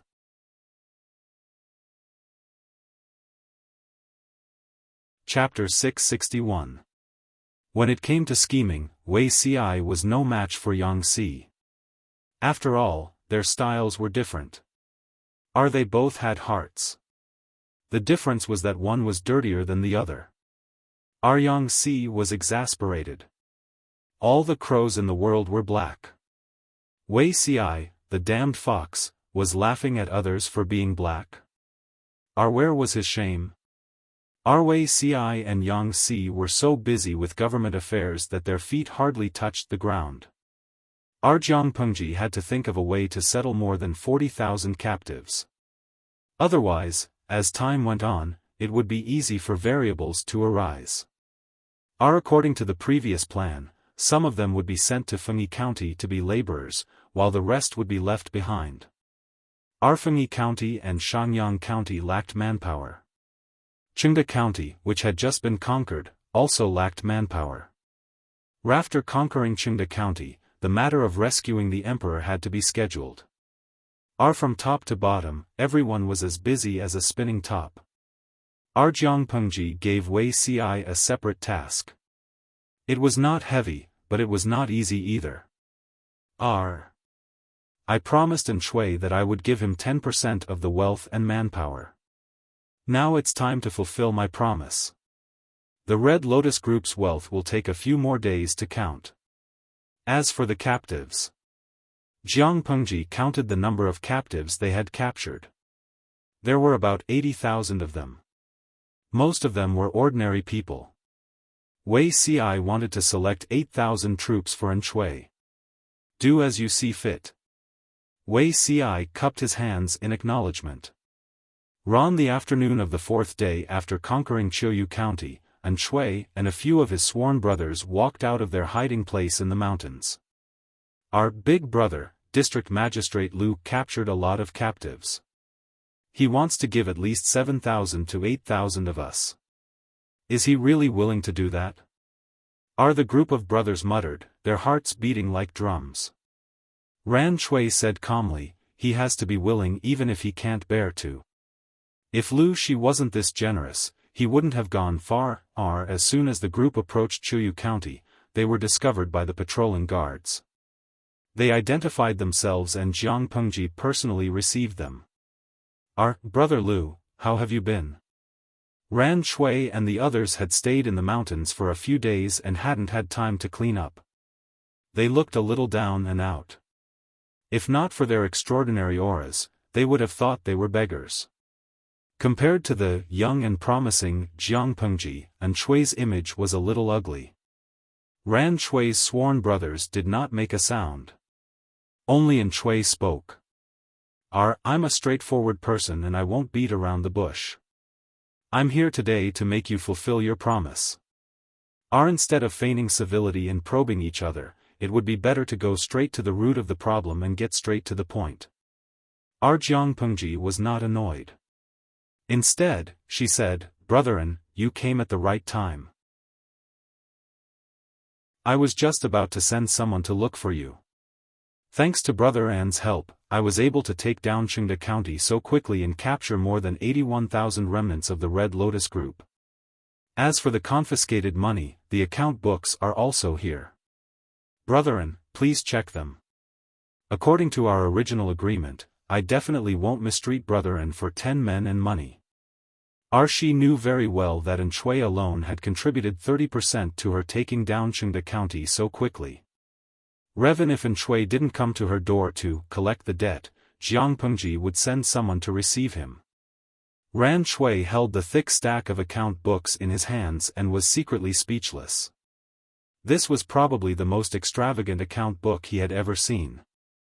The account books were not pieced together from bamboo slips. Instead, they were sewn together from bamboo paper of the same size. Bamboo paper was expensive in Dongqing. It would be even more expensive if it was resold in Nansheng. Flipped through a few pages. The records were extremely clear. Every account was clearly recorded. Jiangpengji's attitude was so unperturbed that it made Shui and his men seem a little petty. Realizing this, Shui did not flip through the entire contents in detail. He quickly returned the thick account books to Jiangpengji. I'll listen to your arrangements. Brother Lu is an open and above-board person. Why wouldn't I trust you? Ran Shui wore an appropriate smile on his face. Without batting an eyelid, he warmed up the atmosphere again. The two of them were talking. Wei Ci came in from outside the hall. The matter he reported happened to be related to Shui. The 8,100 people assigned to Shui had been selected. Ran Shui frowned slightly. His sworn brothers also reacted. They all felt their hearts skip a beat. They felt cheated. If Lu Shi were to be chosen for them, who knew if he would specifically choose the old, the disabled, or the seriously injured? What was the use of bringing such soldiers back? Jiangpengji acted as if she did not see the change in their expressions. She took the initiative to invite Shui. What a coincidence. Brethren, why don't you accompany me to take a look? Ran Shui forced a smile. Then it would be impolite of me to decline. When they arrived at the drill ground, Shui realized that he had gauged the heart of a gentleman with his own mean measure. The captives Jiangpengji had chosen for him were all well-formed and of suitable age. At a glance, they were all about the same size. Although the captives looked a little dispirited, that was because they had been defeated and captured. They felt lost and hopeless about their future. This outcome was far beyond Shui's expectations. As far as the eye could see, it was obvious that these captives had been carefully selected. They were all in the prime of their lives. Brother Lu, Shui did not know how to react. It was too pleasant, too unexpected. Among the crowd, Shui even saw some of the middle and small backbone members of the Red Lotus group. They were much stronger than ordinary people. If these people were trained well, they would definitely be able to create an army with decent combat power. Jiangpengji stopped him from speaking. As long as Brother An is satisfied. There's no need to say anything else, lest we become estranged and hurt our brotherhood. Seeing this, Yang Xi's expression became a little uneasy. After enduring for a long time, he finally had an opportunity. He secretly tugged at Wei Ci, almost gnashing his teeth. Wei Zixiao, are you siding with an outsider? Wei Ci was speechless. Why do you say that? When have I sided with an outsider? Yang Xi said. Then what's the matter with the people you've chosen for Shui? Not to mention anything else, they were all young people, and some of them looked quite strong. So it's because of this. Wei Ci said with a smile, my lord has also promised, you don't have to worry. Don't just look at how good these people look on the surface. That's not the case behind the scenes. Most of them are loyal believers or small leaders of the Red Lotus group. They exploit the people, bully their neighbors, and commit many evil deeds. If we keep them, I'm afraid it will affect the internal atmosphere of the entire Wanzhou. It's better to abandon them. The most important thing was that they were too deeply poisoned by the teachings of the Red Lotus group. They were basically malignant tumors, and they couldn't be left alive. Yang Xi was astonished, so shocked that he couldn't speak. Wei Ci narrowed his eyes, expressing his loyalty. I'd rather cut my own flesh and give up my life than harm my lord in this life. Shui still has his uses. If we use old, weak, and crippled soldiers to fool him, I'm afraid he'll hold a grudge against my lord. However, if we use these 8,000 young and strong men as an explanation, he won't be able to tell that something is fishy in a short time. We can still make use of them a few more times. Jing Rong, what are you looking at? Yang Xi had finally regained his composure, but he became strange because of Wei Ci's words. Ri's gaze fell behind Wei Ci. Wei Ci was puzzled at first, then he became flustered. He turned his head and saw a very innocent-looking person leaning against the porch. Jiangpengji had an expression that said, you guys continue chatting, I'm just looking at the scenery. Wei Ci was speechless. How long had she been listening? Wei Ci's eyes turned, and he used his gaze to ask Yang Xi.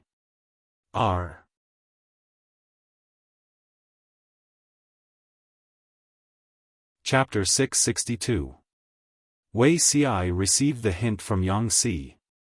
He carefully recalled what he had just said, and the color of blood gradually faded from his cheeks. It seemed that he had just said something that he shouldn't have.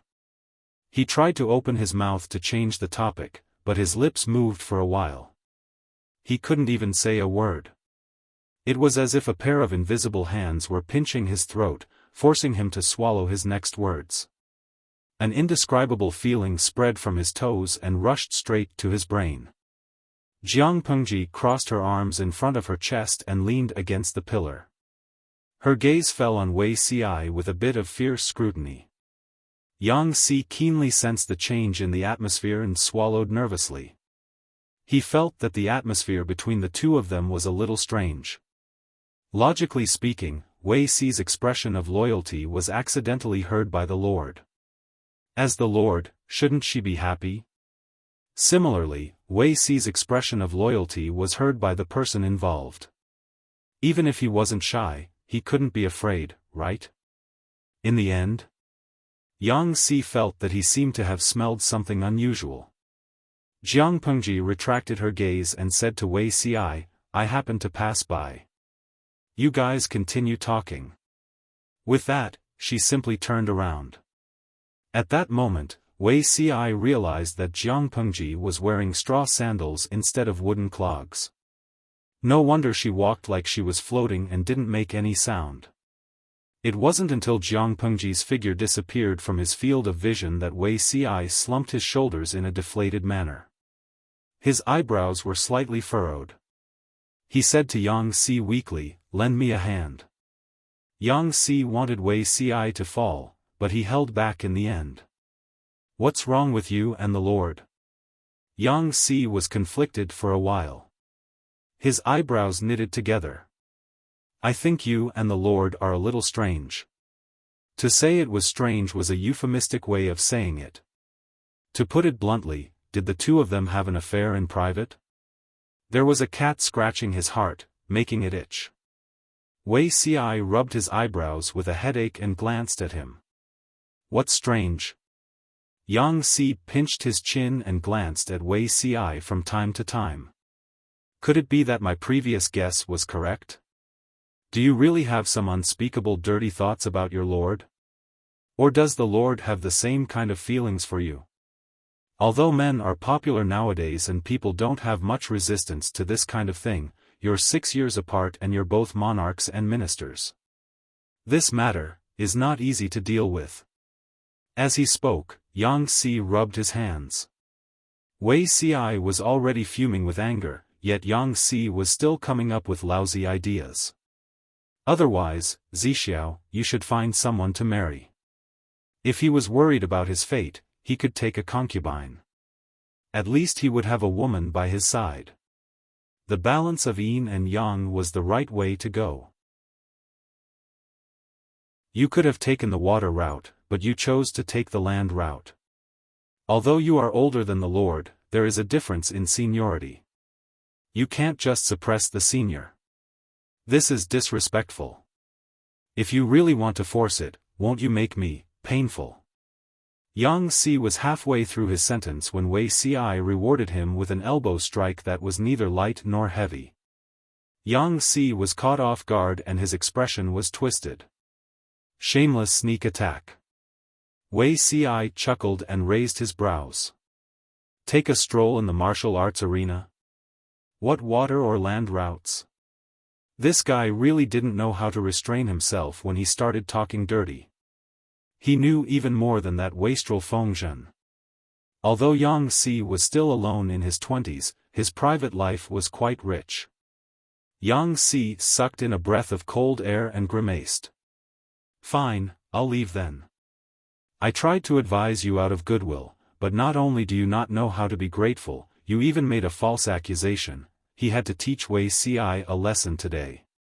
When they arrived at the martial arts arena, Yang Si took out his sword, rolled up his sleeves, and pulled out his sword to face Wei Xi. Wei Xi returned the favor. Not long after, Jiang Pengji received news that the two strategists were fighting at the martial arts arena. Not only was Jiang Pengji dumbfounded, but the audience in the streaming room was also confused. Ziyang Chenghuaye, did I hear it wrong? Why did Yang Si and Wei Si fight? Aren't they literati? Mala flavor rabbit leg, #pick nose. Who told you that literati can't fight? Do you think that the literati of this era are the same as the literati of China after the Song dynasty? They can't carry anything on their shoulders or lift anything with their hands. They have learned the 6 arts of a gentleman. Horse riding, archery, and swordsmanship are also compulsory courses. Sauce flavor chicken feet, I think you have some misunderstanding about literati. The literati of ancient times were basically proficient in both the pen and the sword. For example, my idol, Li Bai, was a genuine swordsmanship expert and the most respected in the martial arts world. Think about it, how chaotic the ancient society was. How could they not know how to fight when they could sneer and roam around outside? Otherwise, they would have been crushed to death long ago. Therefore, it's normal that Beauty Ci and the others know how to fight. Country bumpkin, I'm shivering. The person above, please don't mention it. When Li Bai is mentioned, I think of the fear of being dominated by Li Bai's green lotus sword. When we were pioneering, there were always 3 parallel swords. One explosion destroyed one group. Li Bai, the god, fought 25 of them without panting. Sanzatsi Pingjian, no, you've all gone off topic, haven't you? Beauty Ci and Yang Si are fighting. Will they be alright? At this moment, the audience in the streaming room remembered the main point of the matter. They summoned Jiang Pengji to resolve the conflict between the two so that nothing bad would happen. Jiang Pengji had an indolent expression and rested her chin on her hand lazily. 2 rookies pecking at each other. What can happen? The 150,000 viewers were speechless. My lord, it hurts. Rookies, no, Wei Si and Yang Si had exchanged dozens of blows. Yang Si barely won by half a move. He liked to eat but did not like to exercise. Naturally, his swordsmanship was rusty. Even though Wei Si went easy on him like a flood, he was still exhausted and sweating profusely. After a round of fighting, he was panting like a dog. On the other hand, Wei Si's face was not red and his heart was not beating. No, who was the sickly one? Zixiao, be honest. What's going on between you and the Lord? Wei Si put his sword back into its scabbard and said casually, what's going on between me and her? You're just being stubborn. Do you really think that my eyes are just for show? You're not the only smart person in this world. Everyone else's eyes are bright. Yang Si panted and suddenly recalled the conversation he had with Jiang Pengji that day. He said earnestly, it's best if there's nothing. The Lord is young and his temperament is not yet determined. If he gets involved with men out of curiosity, you'll be guilty. But I heard from the Lord that he seems to have a sweetheart. After Wei Si heard this, he froze on the spot. His feet seemed to be nailed to the ground and he could not move an inch. A sweetheart? Yang Si nagged and repeated Jiang Pengji's words that day. He hoped that he could use reality to extinguish the possible hidden dangers. Whether it was from the Lord's or Wei Si's point of view, it would be very dangerous if the two of them developed a relationship other than that of a ruler and a minister. Firstly, Wei Si was 6 years older. People would only say that the Lord was young and ignorant. Wei Si fawned on her and shamelessly seduced a young man. He was degenerate. The two of them could have been a ruler and a minister for a lifetime and become a legend. Why did they have to bear eternal infamy? Secondly, the Lord already had a girl he liked. If Wei Si could not stop now, he would not even be able to be a ruler and a minister in the future. Out of concern for his friend, Yang Si felt that it was better to nip the bud in the bud, regardless of whether the two of them had any signs of it. But, why did it not have any effect? At first, Wei Si's face was still a little green. As Yang Si spoke, it gradually turned into embarrassment and a faint blush hung on his face. Yang Si was speechless.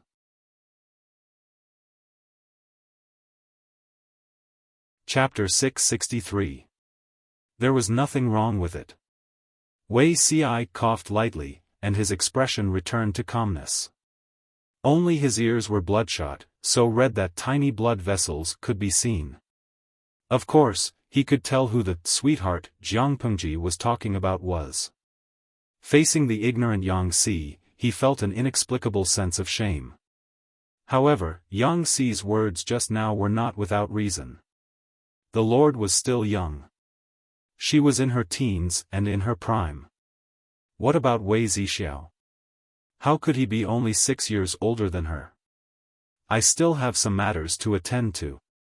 I'll leave first. Wei Si's voice was a little vague, as if he was deliberately avoiding something.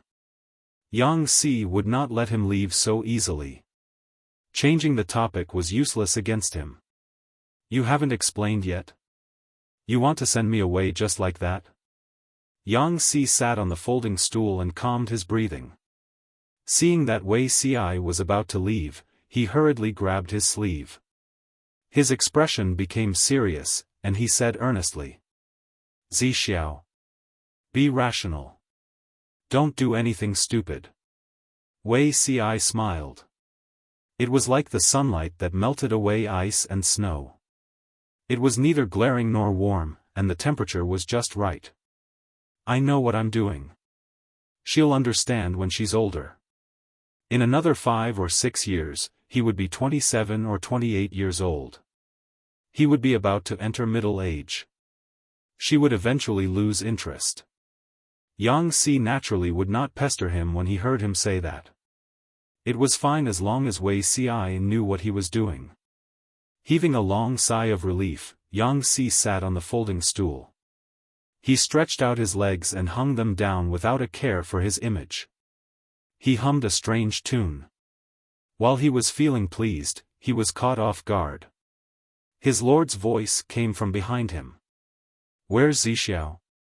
Yang Si was so scared that he almost fell off the folding stool. Fortunately, he knew how to maintain his appearance and restrained himself from embarrassing himself. He got up slowly, flicked his sleeves, and folded his sleeves in a bow. Zixiao said he had something to attend to, so he left first. My lord, are you here to look for him? Jiang Pengji crossed her arms in front of her chest, and the corners of her lips curled into an inexplicable smile. No, I'm here to look for you. Yang Si was speechless. Wait, the atmosphere felt a little off. Inexplicably, Yang Si had an illusion that Jiang Pengji was here to settle scores with him. No, maybe, it was not an illusion. Jiang Pengji didn't say anything.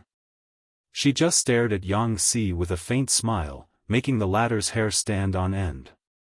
After a while, she said, Jing Rong, do you still remember the sweetheart I mentioned before? Yang Si, wait, please don't tell him that the so-called sweetheart that the Lord mentioned is Wei Si, right? His face darkened. He carefully recalled the image of the person Jiang Pengji had described. The more he thought about it, the more hopeless he felt. Master.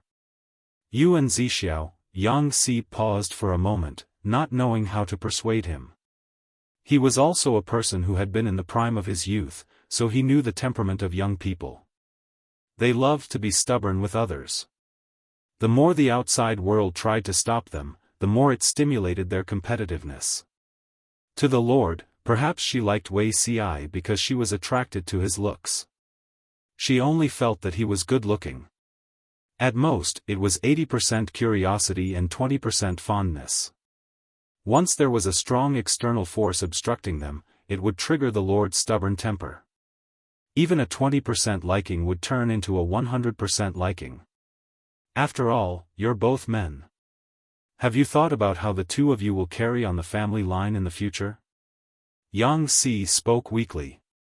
He and Wei Si were best friends, so he could persuade him not to worry too much. However, he could not do so when it came to Jiang Pengji. Jiang Pengji said, "Why can't I? Zixiao is not a sentimental person. I don't say that he will be faithful to one person until the end, but if you have the idea of letting other women carry on the family line for him, I'm afraid that all your efforts will be in vain. You'll have schemed for nothing." Yang Si obviously misunderstood. He said vaguely and embarrassedly, "What's more? My lord still has many years to live. Why delay yourself and Zixiao? You're still young. He's 6 years older than you." His lord, who was 27 or 28 years old, could still be considered young and promising. However, Wei Ci would be in his early 30s at that time. They were really not suitable for each other. Yang Si only felt that he had tried his best to persuade her. He had said everything that needed to be said, but the person in front of him did not care at all. She said, "Of course, I won't let other women touch him. I have a serious obsession with cleanliness." Yang Si did not know what obsession with cleanliness was, but he could understand some of it based on the context. He could not help but have a headache. He finally understood. It must be that his lord lacked physiological knowledge. She did not know that men could not have children. Perhaps his lord thought that 2 men could also have children. Zixiao is a man. My lord is also a man. He felt that it was a little ridiculous that he was explaining this to a young man who was almost 18 years old. Jiang Pengji was amused. And then? Yang Si said, "Men can't have children." Jiang Pengji said, "I know." So? Yang Si was almost choked to death by her words. He could not breathe. She knew that men could not have children, but she did not allow Wei Ci to have children with other women. Was Wei Ci going to die without descendants? He simply gave up and said, "You and Zixiao are both men. It's impossible for you to have children." Jiang Pengji lowered her eyes and snorted. She said, "Wrong." Yang Si was stunned. What was wrong? It's true that Zixiao is a man, but everything else is wrong. Even though Yang Si's IQ was above that of ordinary people, he felt that his brain was not enough to process it at that moment. He could not react at all. He had just said, "My lord and Zixiao are both men. It's impossible for them to have children."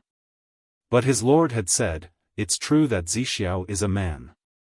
Everything else is wrong."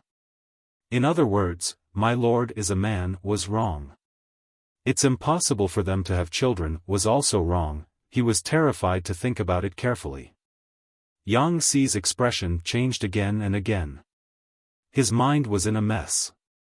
It was as if someone had thrown hundreds of hornets' nests at him. The bees were buzzing non-stop. My lord," Yang Si was so scared that he could not even speak properly. Jiang Pengji blinked and said, "I still have something to do. I'll leave first."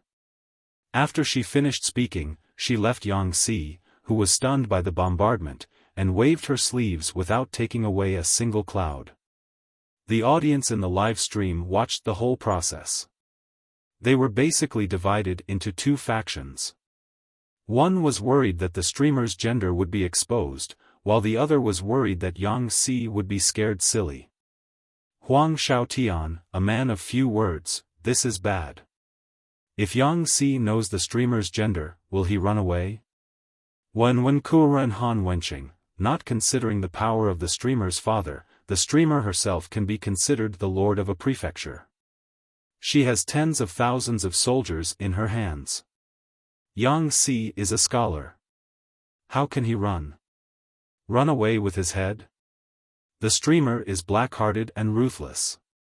Wei Ci is ruthless and ruthless. If the 2 of them work together, they won't be able to escape even if they grow wings. Zhou Zikai, a man of eloquence, "I don't understand. Why did the streamer reveal her gender at this time?" Yi Buxiu, a man of integrity, "I can understand. The streamer has now recovered all of Wanzhou. Although she can't crush all the heroes, she can't be taken lightly either.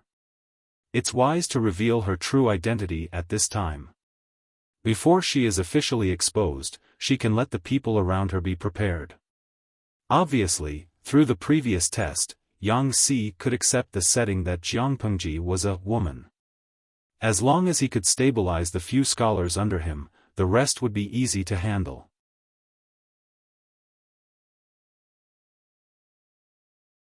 Chapter 664. Some were worried, and naturally, some felt sorry for him. Wang Jieshi, I feel sorry for Yang Si. He's probably scared out of his wits. Even the onlookers were fooled by the streamer, let alone him.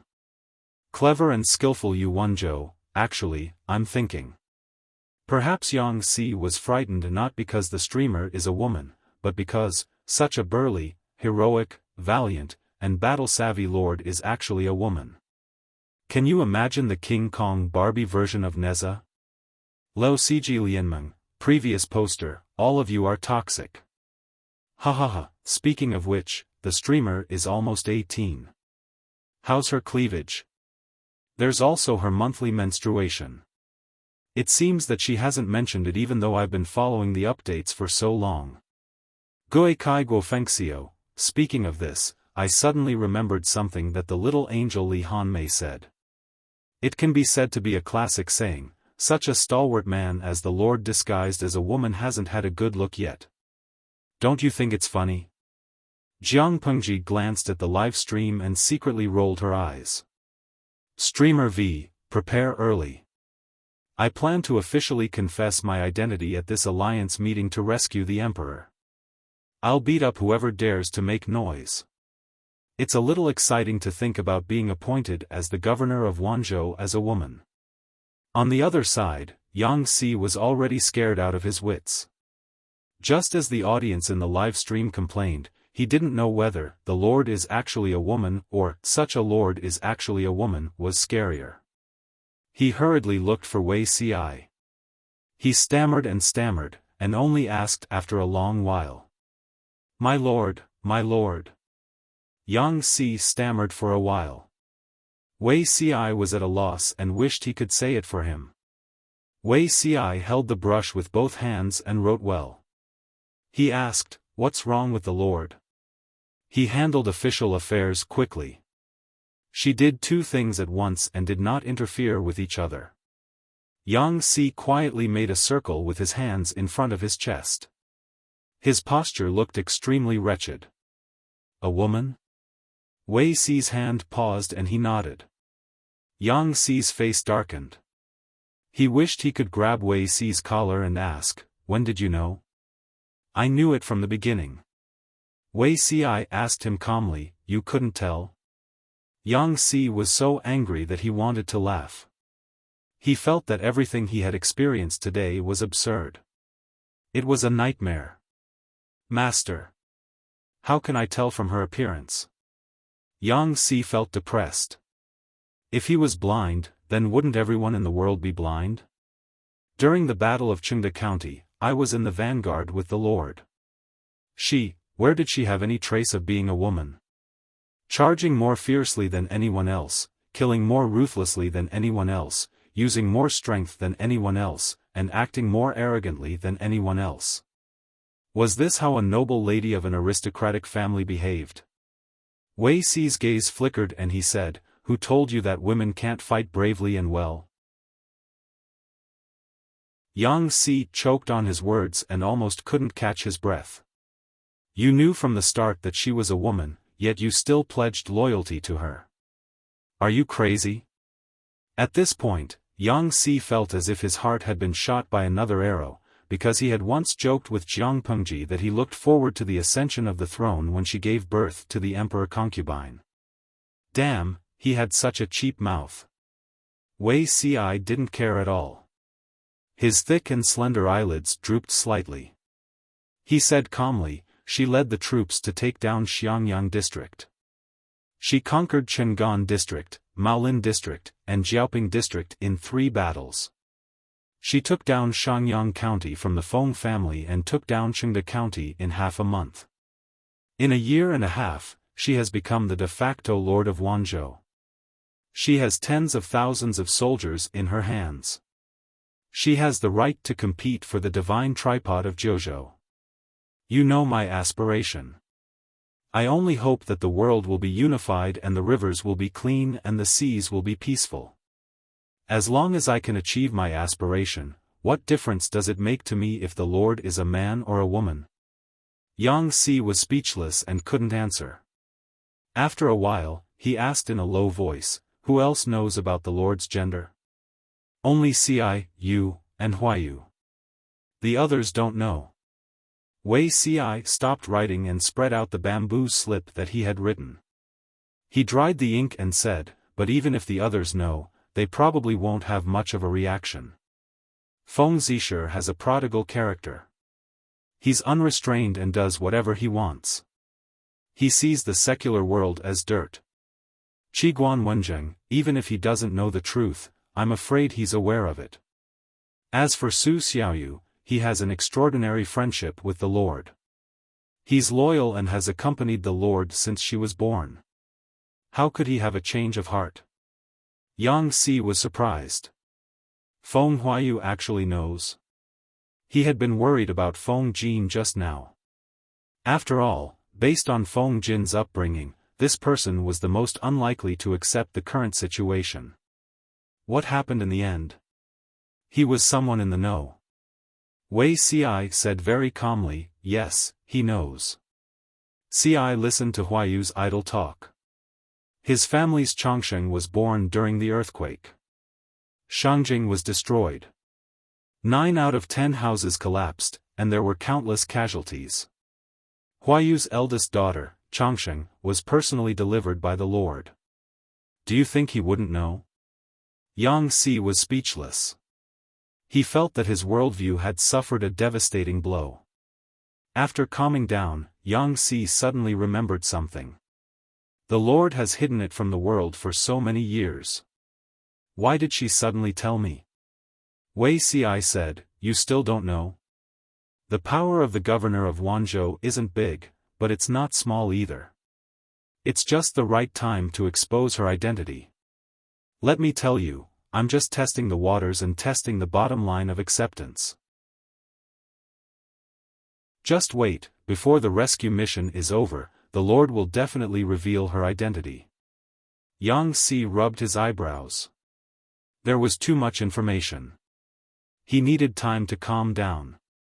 The Lord is so calculative. Thinking of the women's camp, he couldn't help but smile bitterly. It turned out that she had already started planning and laying the groundwork. How could I have gotten to this point without some calculation? Wei Ci knew that not only could she become the governor of the province, but she would also become the ruler of the world and compete for the final winner of the 9 provinces' divine cauldrons. Yang Si's mind was in a mess. He found that once he accepted the setting that the Lord was a woman, it seemed quite interesting. At least, when Jiang Pengji slept with Wei Zixiao in the future, Yang Si wouldn't have to be so conflicted. Thinking of this, he suddenly remembered something. How is the relationship between the Lord and the old master? Wei Ci glanced at him and said, "Not bad." Yang Si pinched his chin, his heart bubbling with black water. "I heard from Feng Huayu that the Lord has a brother born of a mistress." If he didn't know Jiang Pengji's gender, Lu Shi and Jiang Pengji's father and son power was clearly divided. Yang Si wouldn't have thought much about it. But now, he was a little worried. No matter how good a daughter was, she was still a daughter. After all, she had to get married and have children. How could the child be better than a son? Wei Ci looked down, his eyes filled with a cold light. "I know what you're worried about. That bastard is indeed a hidden danger. If he knew his place, Wei Ci couldn't be bothered with him. If he was tormented, he didn't mind being more ruthless. If the Lord wanted to blame him, that would be for the best. The two of them would take the opportunity to cut off all the ties that shouldn't exist. Under such an atmosphere, Jiang Pengji received further instructions to rescue the emperor. Many forces prepared to gather at Huangshui to discuss important matters. Huangshui? Jiang Pengji glanced at the map of Dongqing. Huangshui was a tributary of Dongqing's mother river. It was only a little narrower than the main trunk.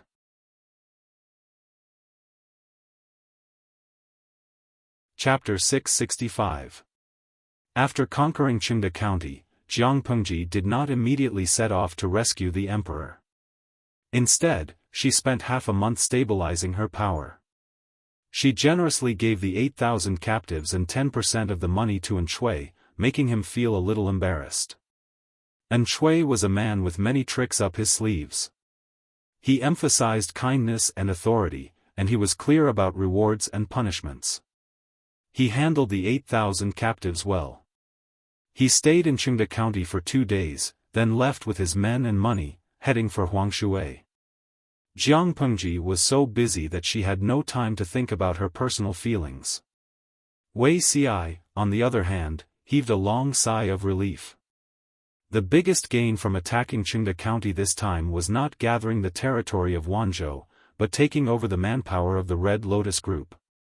Tens of thousands of captives were nothing in other large-scale battles, but for Jiang Pengji, they were still very beneficial. After a whole year of rest and construction, Fengyi County was now the most prosperous and developed place in Wanzhou. Shanyang County was second, and Qingde County was at the bottom. Qingde County had been exploited by the Red Lotus Group many times, and there was a heavy population loss. To attract more refugees and develop the local economy, development and construction became the top priority. Jiang Pengji racked her brains for half a night, planning to assign the people under her to various places. I'm still too short of manpower. I hope I can poach some good people from the alliance meeting to rescue the emperor. Even though Jiang Pengji was energetic and full of physical strength, she was so tired that her eyes were bloodshot when faced with such a big problem. Fortunately, she had the experience of starting from scratch. She had accumulated a wealth of experience in the construction of a county. Other areas could be slightly modified and then copied. Fengyi County had an iron mine, and Qingde County also had a natural advantage. It was rich in coal, so she could make use of it. However, the most important thing at the moment was to select new soldiers and assign the captives to reclaim wastelands, build roads, and build houses. Although she had taken over Qingde County, it was actually not easy. The entire army had barely stopped moving, and the soldiers were exhausted. After taking over Qingde County, she still had a lot of things to do. Settling down the captives and squeezing their labor was just a small matter.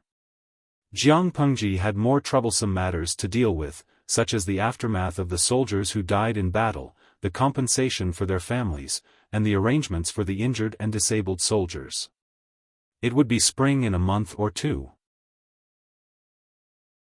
She could temporarily stop the progress of other matters, but she could not delay the arrangements for the spring plowing, the selection and training of the new soldiers, and the arrangement of manpower in each county. Although she had become the actual governor of Wanzhou, it looked glorious on the surface. On the inside, she was treading on thin ice and walking on a tightrope. If it came down to it, she didn't have enough troops. If something went wrong, she would be in a terrible situation. 20 to 30,000 soldiers could guard a county, but it was difficult to intimidate a prefecture. Therefore, the recruitment of new soldiers and the expansion of military strength were the top priority at the moment. Under the pressure of the heavy workload, a few strategists were so tired that they wanted to move their homes to the government office. Jiang Pengji also found it difficult to rest. Apart from these matters, Jiang Pengji also had to coordinate the troops in various places and mobilize the troops to prepare for the rescue of the emperor. God! Give me an all-purpose shovel. Jiang Pengji hated official business the most. Instead of dealing with words all day, she would rather have a good fight with someone. What does my lord need a shovel for? Yang Si was surprised. Ever since Yang Si found out about Jiang Pengji's true gender, he thought that he would be very awkward, but it turned out that he had been thinking too much. As long as she didn't deliberately remind him, Yang Si subconsciously treated her as a man. Occasionally, when he thought about it, he still felt that it was like a dream.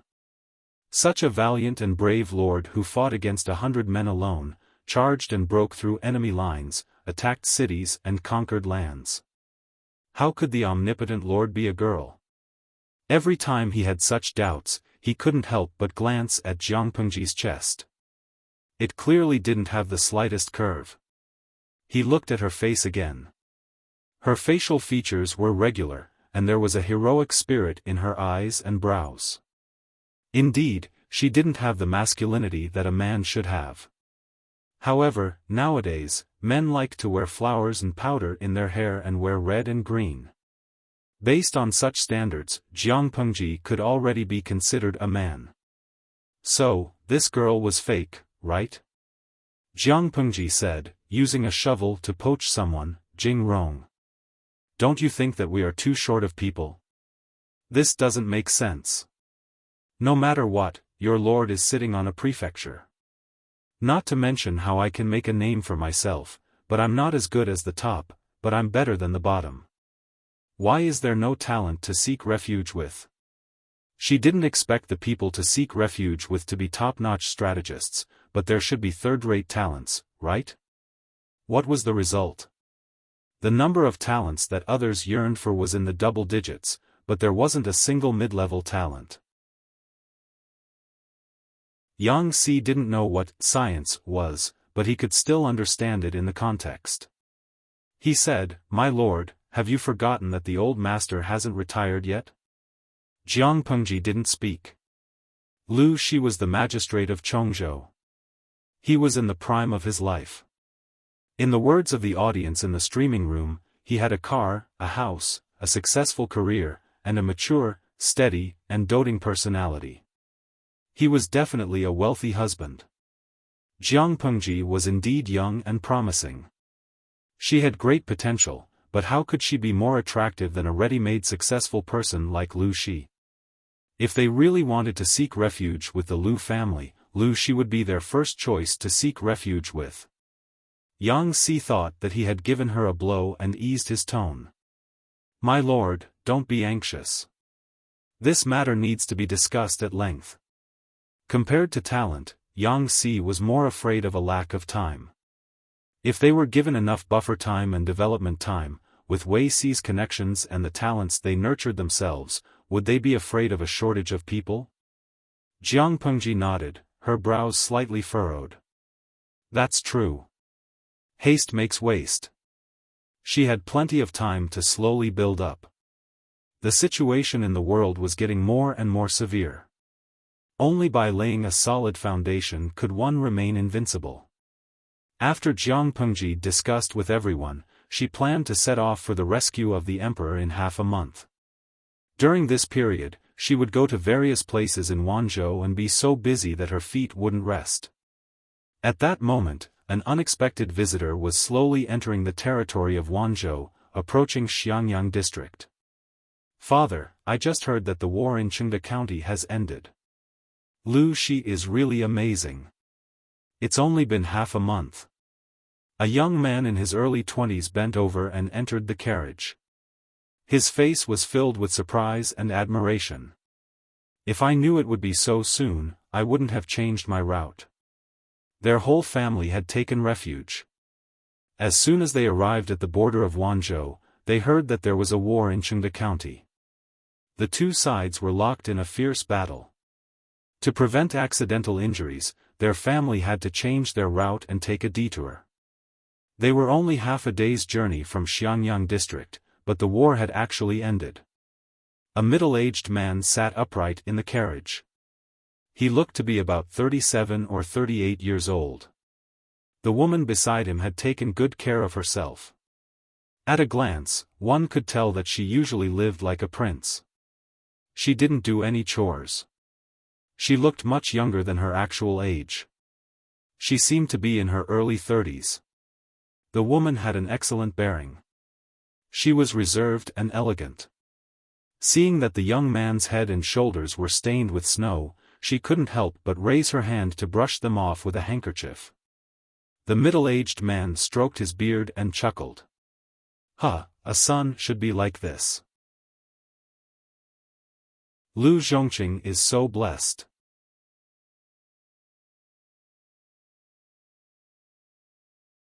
Chapter 666.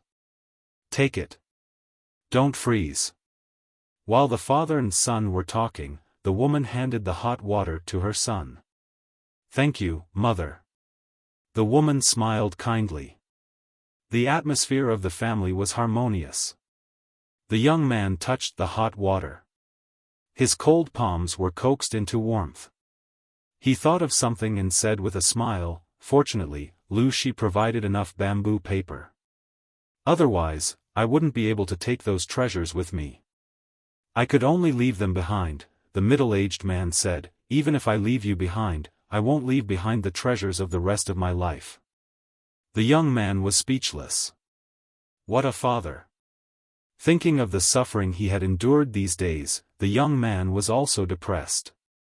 "Father, who is this Lu Shi?"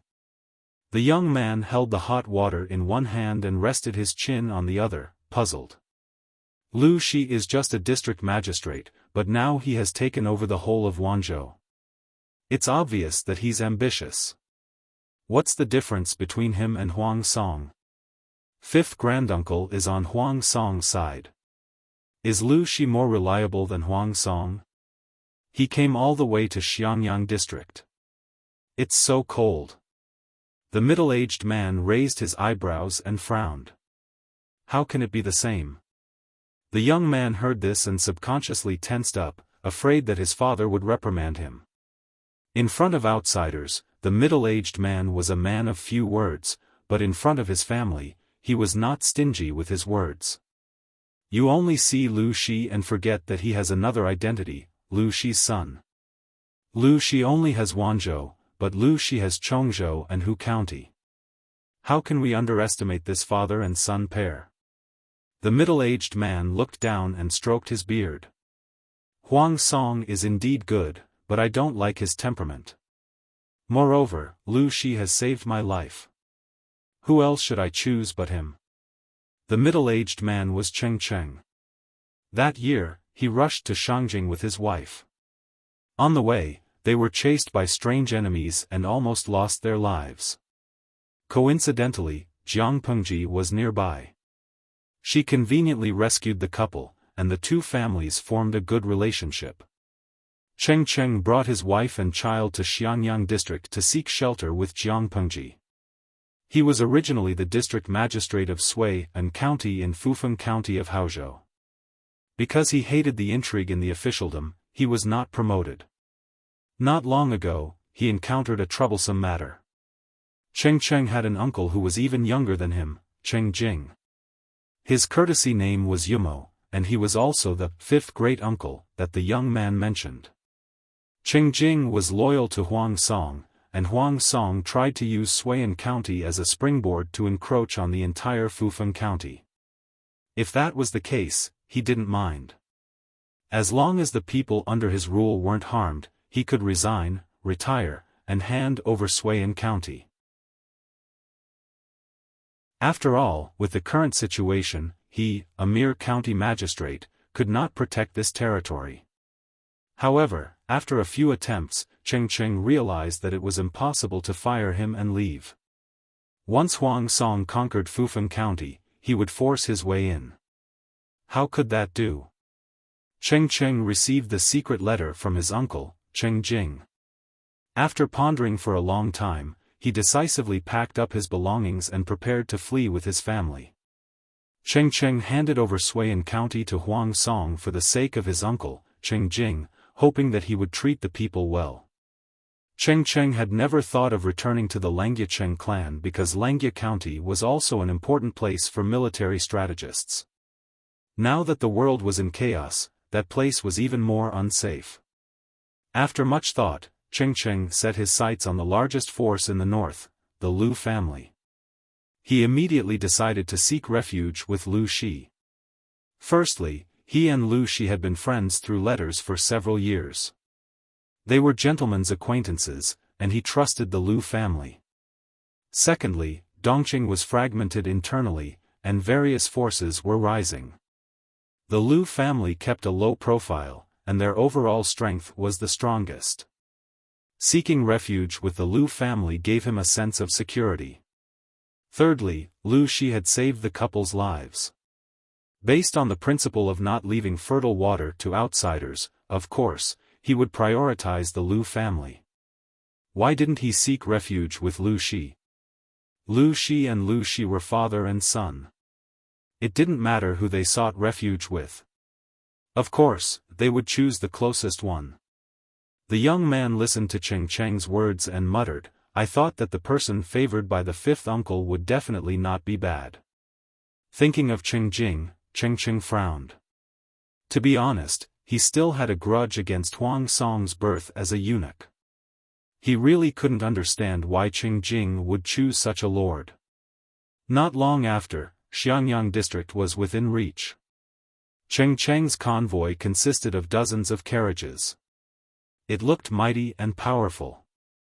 Without any suspense, they were stopped by the guards at the city gate and asked to check their belongings. Cheng Cheng was very cooperative and led his wife and children out of the carriage. The guard lifted the curtain of the carriage to check. His eyes were filled with astonishment.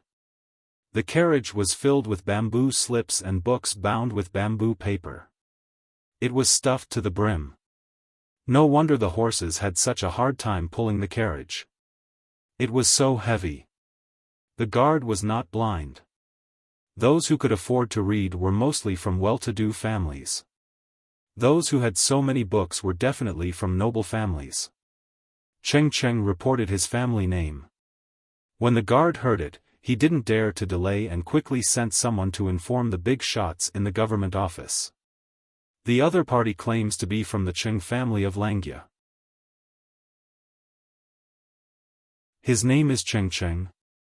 Su Ke had been busy all night last night. His eye bags were swollen and bruised. He looked like he had overindulged in sex and injured himself. He wanted to catch up on sleep and fight again when he woke up, but the messenger told him that Cheng Cheng had arrived. Qiguan Rang was surprised. Who is this person? He had never heard of him. Su Ke knew Cheng Cheng. Although he didn't interact much with Cheng Cheng, he admired Cheng Cheng's integrity and secretly admired him. Although he isn't famous, he is a respectable scholar. If the Lord knows he's here, she will be very happy. Hearing Su Ke's words, Qiguan Rang's interest was piqued. He wanted to meet this scholar that Su Ke praised. Su Ke continued, "But I don't know why Master Cheng is here. Why did he come to Xiangyang district at this time?" When he saw Cheng Cheng's convoy and his treasures, his expression almost cracked. This man really had a character. He liked to bring his treasured books with him when he went out. He never forgot to bring them with him wherever he went. Qiguan Rang's eyes lit up instantly. It was as if he saw countless fairies descending from the sky. For scholars who were eager to learn, what could be more attractive than tens of thousands of books? Jiangpengji wasn't in Xiangyang district. The task of entertaining Cheng Cheng fell on Su Ke's shoulders. First, he had to clarify Cheng Cheng's intentions. Cheng Cheng didn't hide anything. He told Su Ke and Qiguan Rang his situation directly. Su Ke and Qiguan Rang were overwhelmed by the favor. This was a windfall. Not to mention Cheng Cheng's wealth, just the 10,000 books he brought were worth countless treasures. Because Jiangpengji wasn't around, Su Ke and Qiguan Rang had a private discussion. They arranged for Cheng Cheng's family to stay in the best house in the district. The two of them were not idiots. Talents who came to their territory were their people. How could they let a cooked duck fly away? Idiots? Huang Song was shot in the knee for no reason. Cheng Cheng accepted it with a smile and settled down with his wife and children. Su Ke turned around and sent an urgent secret letter to Jiangpengji. Although Cheng Cheng wasn't an employee that could be exploited, he could help Jiangpengji train employees that could be exploited. Thinking of how busy he had been during this period of time, Su Ku wished that his lord could grow wings and fly back right now.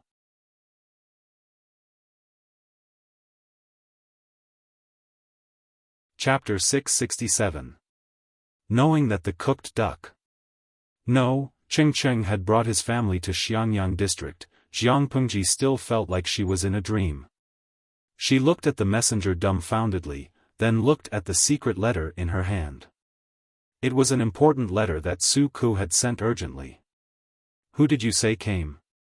The messenger repeated what he had just said. Although Jiang Pengji did not completely lose her composure, she could not help but smile. This Cheng Cheng was not an ordinary person. Yang Si looked at Jiang Pengji's expression and made this speculation. Congratulations, my lord. It was a good sign that someone had taken the initiative to seek shelter. Yang Si folded his sleeves, bowed, and congratulated her in a clear voice. Wei Ci lowered his eyelids and said, I'm afraid it's not that simple. Cheng Wenfu was originally the district magistrate of Sui and county in Fufeng County of Haozhou. If he did not encounter a difficult problem, I'm afraid he would not easily abandon everything he has and bring his family to seek shelter with you. I'm afraid there's more to this. Hearing how Wei Ci addressed Cheng Cheng, Yang Si raised his eyebrows in dissatisfaction. You know Cheng Cheng? Listen, he directly called Cheng Cheng Wenfu. Addressing someone by their courtesy name was either a superior to a subordinate, a senior to a junior, or a friend of the same generation. What was the relationship between Wei Ci and Cheng Cheng? The answer was, a friend despite the difference in age. Yes, we've occasionally exchanged letters over the years. Cheng Wenfu is not a reckless and hot-blooded person. He was willing to leave the mainland with his family, so he must have encountered some problems. Wei Ci knew Cheng Cheng in this life, and they were friends in their previous life. They had a good relationship, and he also knew how important Cheng Cheng was. I think that my lord should ask clearly before making plans. Cheng Wenfu is usually a man of few words and doesn't like to communicate with others. If my lord doesn't know clearly and accidentally offends him, I'm afraid you'll inadvertently offend him. Most talents had a temper. Jiang Pengji did not need to follow their lead, but she could not be careless and offend him. Jiang Pengji naturally knew this principle. Otherwise, based on her sarcastic face and verbal skills, she would not be able to form today's overtime team. Hearing that Wei Ci and Cheng Cheng actually knew each other, she said, although I have some connections with Uncle Cheng, I've only known him for a short time and I'm not clear about many details. If you know anything, you can tell me so that I can be mentally prepared. We'll talk in detail later. Wei Ci agreed calmly. Indeed, he had to deal with Cheng Cheng seriously to avoid losing such a talented person. Normally, Yang Si wouldn't think much of this conversation. But now, he knew that his lord was not a pure male. He always felt that the conversation between his lord and Zi Shao made him think about it very carefully. He was probably scared out of his wits.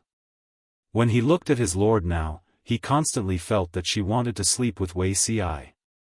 She threw Wei Ci a look that said, "You're on your own." Wei Ci was confused.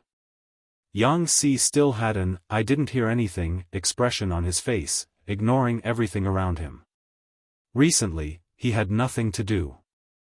The live stream was basically about Jiang Pengji and her subordinates working overtime. The content was a little boring. The live stream viewers did not care. They were the best at finding joy in hardship. They were good at finding cuteness from the details and capturing all kinds of emoticons. For example, now. Good facial features Wang Jieshi. If the host had a social platform like Baidu, in this era, maybe Yang Si would ask for help. I've even thought of the topic, help from the underworld. My boss wants to sleep with my bad friend. What should I do? Pure and kind Zhang Xinjie, of course. Come and watch. Lucky goddess Zhang Jiala, of course. Assist. Jiang Pengji pursed her lips. Sleeping with someone? Was she that bad? Host V, I'm afraid you've forgotten that Zi Shao threw himself into my arms. After she posted this sentence, it was followed by 666, and host's heart is shameless. After laughing and fooling around, Jiang Pengji did not forget about business. She dug out the memory of meeting Cheng Cheng many years ago and carefully speculated. Wei Ci asked her in private, "Does my lord want to put Cheng Wenfu in an important position?" Jiang Pengji said, "Your lord has never liked to keep idle people, unless they are family members." Wei Ci was speechless. "I've read Su Ke's letter carefully and have a general understanding." Huang Song's influence in Haozhou was growing. He wanted to use Suiban County, where Cheng Cheng lived, as a springboard to get his hands on the entire Fufeng County. This was not a big deal. After all, Cheng Cheng's fifth uncle, Cheng Jing, worked under Huang Song. If Suiban County benefits others, it's better to benefit Huang Song. However, Cheng Cheng did not stay in Haozhou with peace of mind. Instead, he left with his family. It's mostly because he doesn't want to work for Huang Song, or rather, he doesn't like official strife. Huang Song was currently short of manpower. If Cheng Cheng became Huang Song's subordinate, he would either be used by him seriously, or he would inevitably be involved in power strife. This was what Cheng Cheng hated the most. Or, Cheng Cheng could compromise and find a way to resign. However, according to Huang Song's temperament, would he let Cheng Cheng off so easily? Obviously, this was impossible.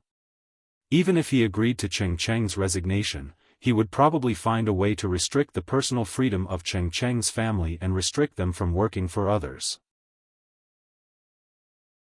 According to Jiang Pengji's understanding of Huang Song, the probability of this guy doing so was very high, especially after the incident with Yang Si.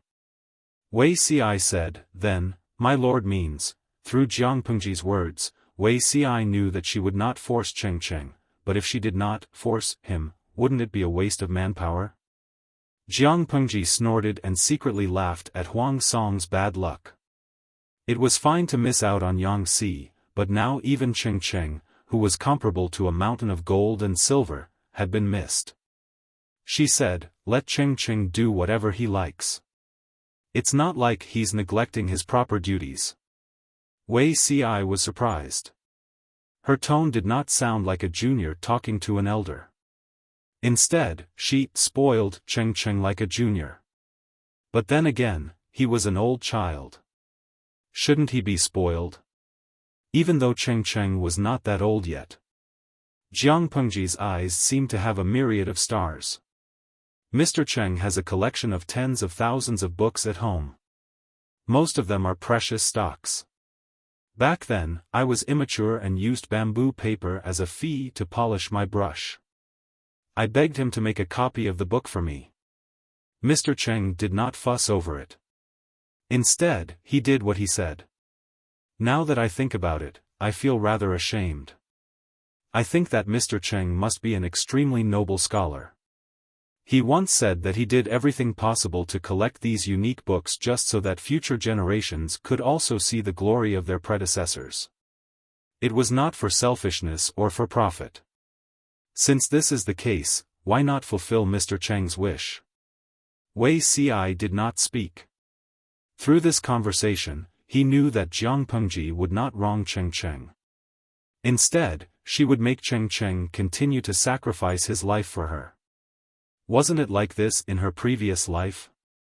There were only a few days left before the army set off to rescue the emperor, but Cheng Cheng's matter could not be delayed.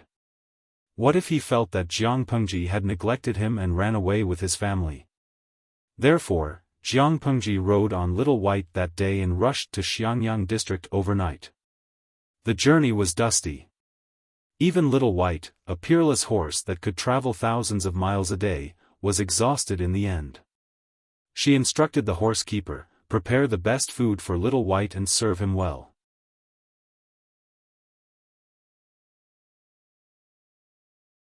Chapter 668. Without wasting any time, she went straight to visit Cheng Cheng. Even though Cheng Cheng was prepared, he was still shocked by Jiang Pengji's efficiency. "Uncle Cheng, your nephew has come to pay a visit this time. I would like to shamelessly ask for a favor from you." Jiang Pengji went straight to the point, skipping the complicated greetings and small talk. She went straight to the point after a greeting. Cheng Cheng hadn't seen Jiang Pengji for many years, but he had been paying attention to her news. He had a good impression of her. If someone else asked, he would probably frown, but since Jiang Pengji said so, he asked patiently. "Just say it. If I can help, I won't refuse." Cheng Cheng had sent his wife and children away early in the morning. Only he and Jiang Pengji were in the hall. Jiang Pengji moved the heavy black box in front of her and pushed it in front of Cheng Cheng, indicating for him to open it. Cheng Cheng was puzzled, but he did as he was told. The audience in the streaming room thought Jiang Pengji had prepared a trump card. They waited excitedly for Cheng Cheng to open the box. When Cheng Cheng unlocked the box with his thin, calloused hands and opened it, the audience in the streaming room was disappointed. What? They thought there was a treasure in the box, but it turned out to be a thick piece of paper that was white in color. Cheng Cheng was also puzzled. He looked up at Jiang Pengji and saw a peaceful smile on the youth's lips. He couldn't help but frown. When he picked up the knife paper, Cheng Cheng found some clues from the feeling in his hand. "This isn't bamboo paper." He spoke in a declarative tone. In order to steal Cheng Cheng's tens of thousands of books, Jiang Pengji had secretly provided him with a large amount of bamboo paper. The paper was of high quality. Cheng Cheng loved books. He had spent most of his time copying books. He had dealt with bamboo paper for many years. How could he not see the difference between the two? Even though the color was not much different, it felt very different in his hands. He could tell with one touch that they were different. Jiang Pengji said, "It's indeed not bamboo paper. Uncle Cheng, you can call this paper rice paper." Cheng Cheng repeated doubtfully, "Rice paper? Is it a new paper made by your family?" "It can't be considered a new paper. It's been made for many years, but it hasn't been announced to the public." "No wonder." Cheng Cheng nodded as he listened. Suddenly itching to show his skill, he ground the ink and wrote a few words on the xian paper. Seeing that his semi-cursive was as smooth as flowing water, his handwriting vigorous and powerful, many of the audience members instantly became his fans. Jiang Pengji smiled and asked Cheng Cheng, "Uncle Cheng, what do you think of the quality of this rice paper?" Cheng Cheng put down the brush and looked at the words on the xian paper. He stroked his beard in satisfaction and said with a smile, "It's tough but moist, shiny but not slippery, and the ink is extremely moisturizing. It's indeed a good paper. The surface is dense and pure white, and the veins are clean and tidy. It is truly a top-notch product." When he moved his brush just now, Cheng Cheng found that the xian paper was very easy to melt. If he hesitated a little, the paper would turn into a ball. The words he wrote were full and moist, and the strokes of the brush were as smooth as flowing water, making him unable to put them down. Not only that, the xian paper was of a uniform thickness without any impurities. He used his fingers to pinch it, and it seemed that it could be folded quite well. Cheng Cheng stroked his beard and said, "Is nephew's paper mill going to sell this xian paper?" Jiang Pengji smiled without saying a word. She gestured for Cheng Cheng to open the folded xian paper. There was still a mystery in it. Cheng Cheng was surprised. With the incident just now, he was full of anticipation for the surprise that would follow. The freshly made xian paper was extremely large. There were 100 pieces of paper in one cut, and it could be cut according to the needs. The black box that had previously been used to store the xian paper was not big, so the xian paper naturally had to be folded into a long strip. Cheng Cheng unfolded it and found that there were actually a few pieces of paper covered in ink inside. The words on the paper were bold and vigorous, and they faintly revealed an arrogant and domineering aura. Cheng said, "Nephew, you've improved again." His handwriting was much better than before. Cheng took a closer look at the content on the paper and realized that it was a disorganized article with no content at all. It felt like all kinds of messy words were put together, and he could not make out the content at all. To the viewers in the live stream, it was all garbled. He was puzzled and looked at the second piece. It was still garbled. The third piece was still garbled. The fourth one was still a bunch of gibberish code. Cheng blinked his eyes in confusion. He did not understand why Jiang Pengji was showing him this. Was he commenting on her handwriting? After flipping through more than 10 pieces of paper in a row, an idea flashed through Cheng's mind. He finally found out what was wrong. He quickly spread out more than 10 pieces of paper and placed them on the table. Then he stacked them one on top of the other, revealing only the first row of words. He placed them together and looked at them again. He found that the size, shape, and stroke thickness of the words were exactly the same. No matter how good a calligrapher was, it was impossible for him to write more than 10 words that could be completely overlapped with each other. "Nephew, was this stamped with a seal?" Cheng quickly understood the key point. Only stamped with a seal could ensure that the handwriting was 100% consistent. Jiang Pengji smiled and said, "The principle is the same, but that thing shouldn't be considered a seal." Even though Cheng was knowledgeable, he could not figure out what Jiang Pengji was planning.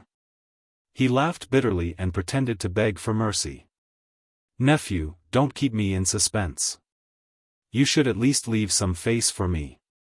Jiang Pengji took out a few wooden seals from a secret compartment in the box. A few words were engraved on them. They were the first few words on the few pieces of paper. She said, "Uncle Cheng, you've already looked at the rice paper. Look at these wooden seals. What do you think?" Cheng took the wooden seals and found that they were the same size and shape. They were arranged side by side, perfectly satisfying his obsessive-compulsive disorder. He was not stupid. Jiang Pengji's reminder was so obvious that he vaguely had some ideas in his mind. That's right. Why didn't he think of this method? If he used such wooden seals to arrange the content he wanted and printed it on the paper, wouldn't it be an essay? As expected, she said, "A few years ago, I was immature. I used bamboo paper to deceive you of tens of thousands of books in your house. I even made you copy them. I don't know how much energy and time it took. After being scolded by my father, I felt very guilty. After a deep reflection, I suddenly thought of this method. If I ask a carpenter to engrave common words as a wooden seal, I can use the wooden seal to arrange the content of the book whenever I want to print a book. I can print a copy in a moment. Isn't it more convenient and faster than copying by hand?" Cheng felt his heart beating wildly. He was so shocked that he could not even hold the things in his hand steadily. They fell to the ground with a clatter.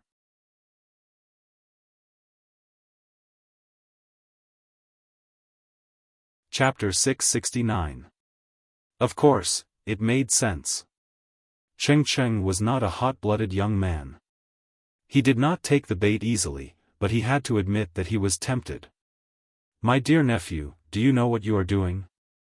Cheng was silent for 15 minutes. Jiang Pengji was not in a hurry. She quietly waited for his reply. "I know." Jiang Pengji always used her brain when she did things, especially when it concerned her family's life and death. Cheng's face showed some fear. He asked, "Since you know, why are you still doing this?" Jiang Pengji snorted and opened her mouth contemptuously. Her words were sharp and unkind, and she pointed out the shortcomings. Why? The lies, flattery, and empty words were naturally for the sake of Uncle Cheng's lifelong wish. He wanted the tens of thousands of books in the library to be passed down to the later generations and known by the later generations. Speaking the truth from the bottom of his heart, he naturally wanted to change the world, get rid of the evils and establish a new order. The world belonged to the people after all. It was not the world of a family. It was not a toy for the latter to play politics, control the world, and do whatever they wanted.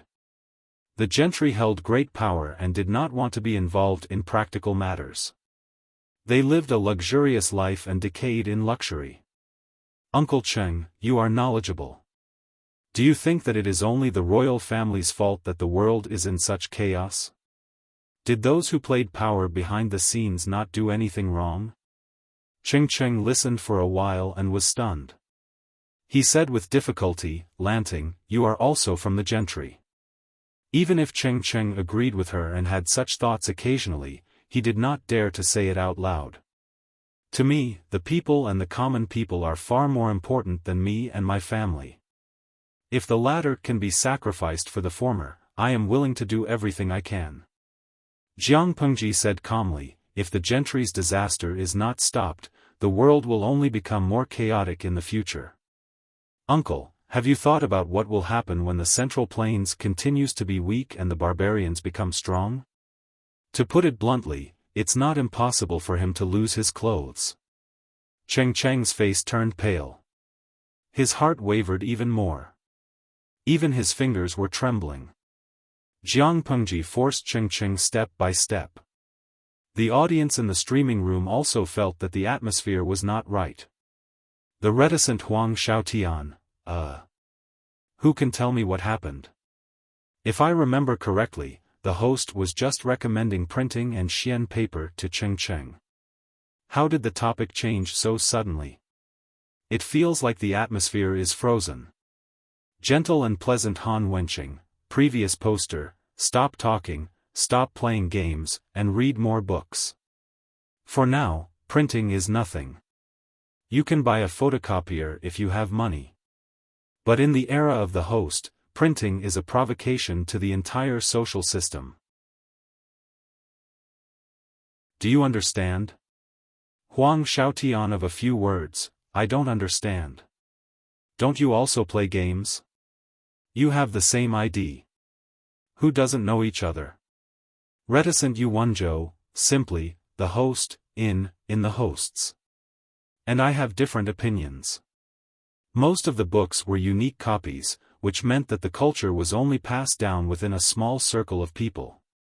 This was the advantage of the landowning households. It was similar to the solidification of social class. The audience, and. To. You, and the one, and the time. Wrote. Clever mind and dexterous hands Yu Wenzhou. In modern times, families with normal incomes can afford to send their children to school. If they seize the opportunity, they can always climb up the social ladder. In ancient times, it was different. Here, I'm seriously criticizing the theory that studying is useless.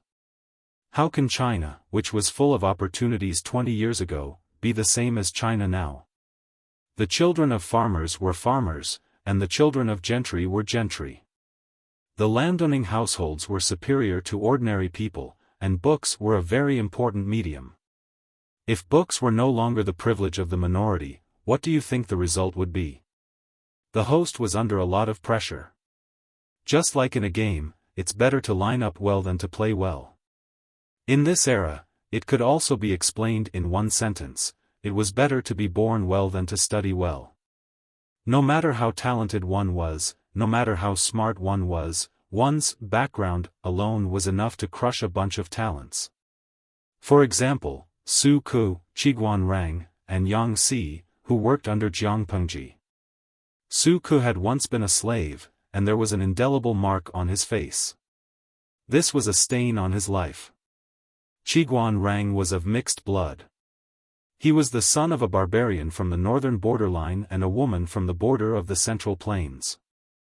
Needless to say, Yang Si had a mother who was suspected to have been born in a brothel, and grew up being fed by hundreds of families. If they were born in times of peace, the three of them would probably die of depression. Even if they had a good mentality, they would not be able to stand out in this lifetime. Wuxia and Fengzhen's families were in decline, and they could barely be considered as the down-and-out gentry. Tracing back to their ancestors, they had at least one worthy ancestor. As for Feng Jin, who was born into a wealthy family, his style was completely different. What Jiang Pengji wanted to do was to break the shackles of background and make it so that studying would no longer be a privilege for some people. As long as one had the ability, there would be a chance to climb up. Many people could not change their background, but they could change their future. To be a farmer in the morning, to be an emperor in the evening. Even if ordinary people and aristocratic families still did not have the same starting line, at least they could see the hope of being on par or even surpassing them. Books, printing, and rice paper. These three were not scary. What was scary was that Jiang Pengji wanted to use them to break the existing system.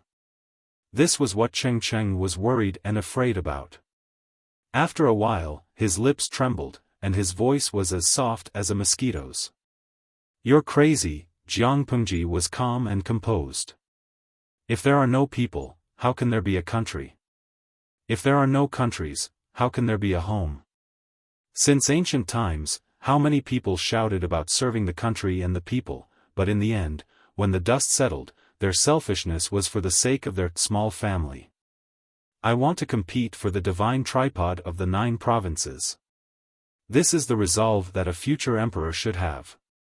I don't ask for the world to be the same, but I ask for the 9 provinces to be unified and the rivers to be clean and the seas to be peaceful." Domineering and arrogant, it made people tremble in fear. Cheng Cheng's first reaction was that she was too arrogant and egotistical, but his second reaction was that it was only natural.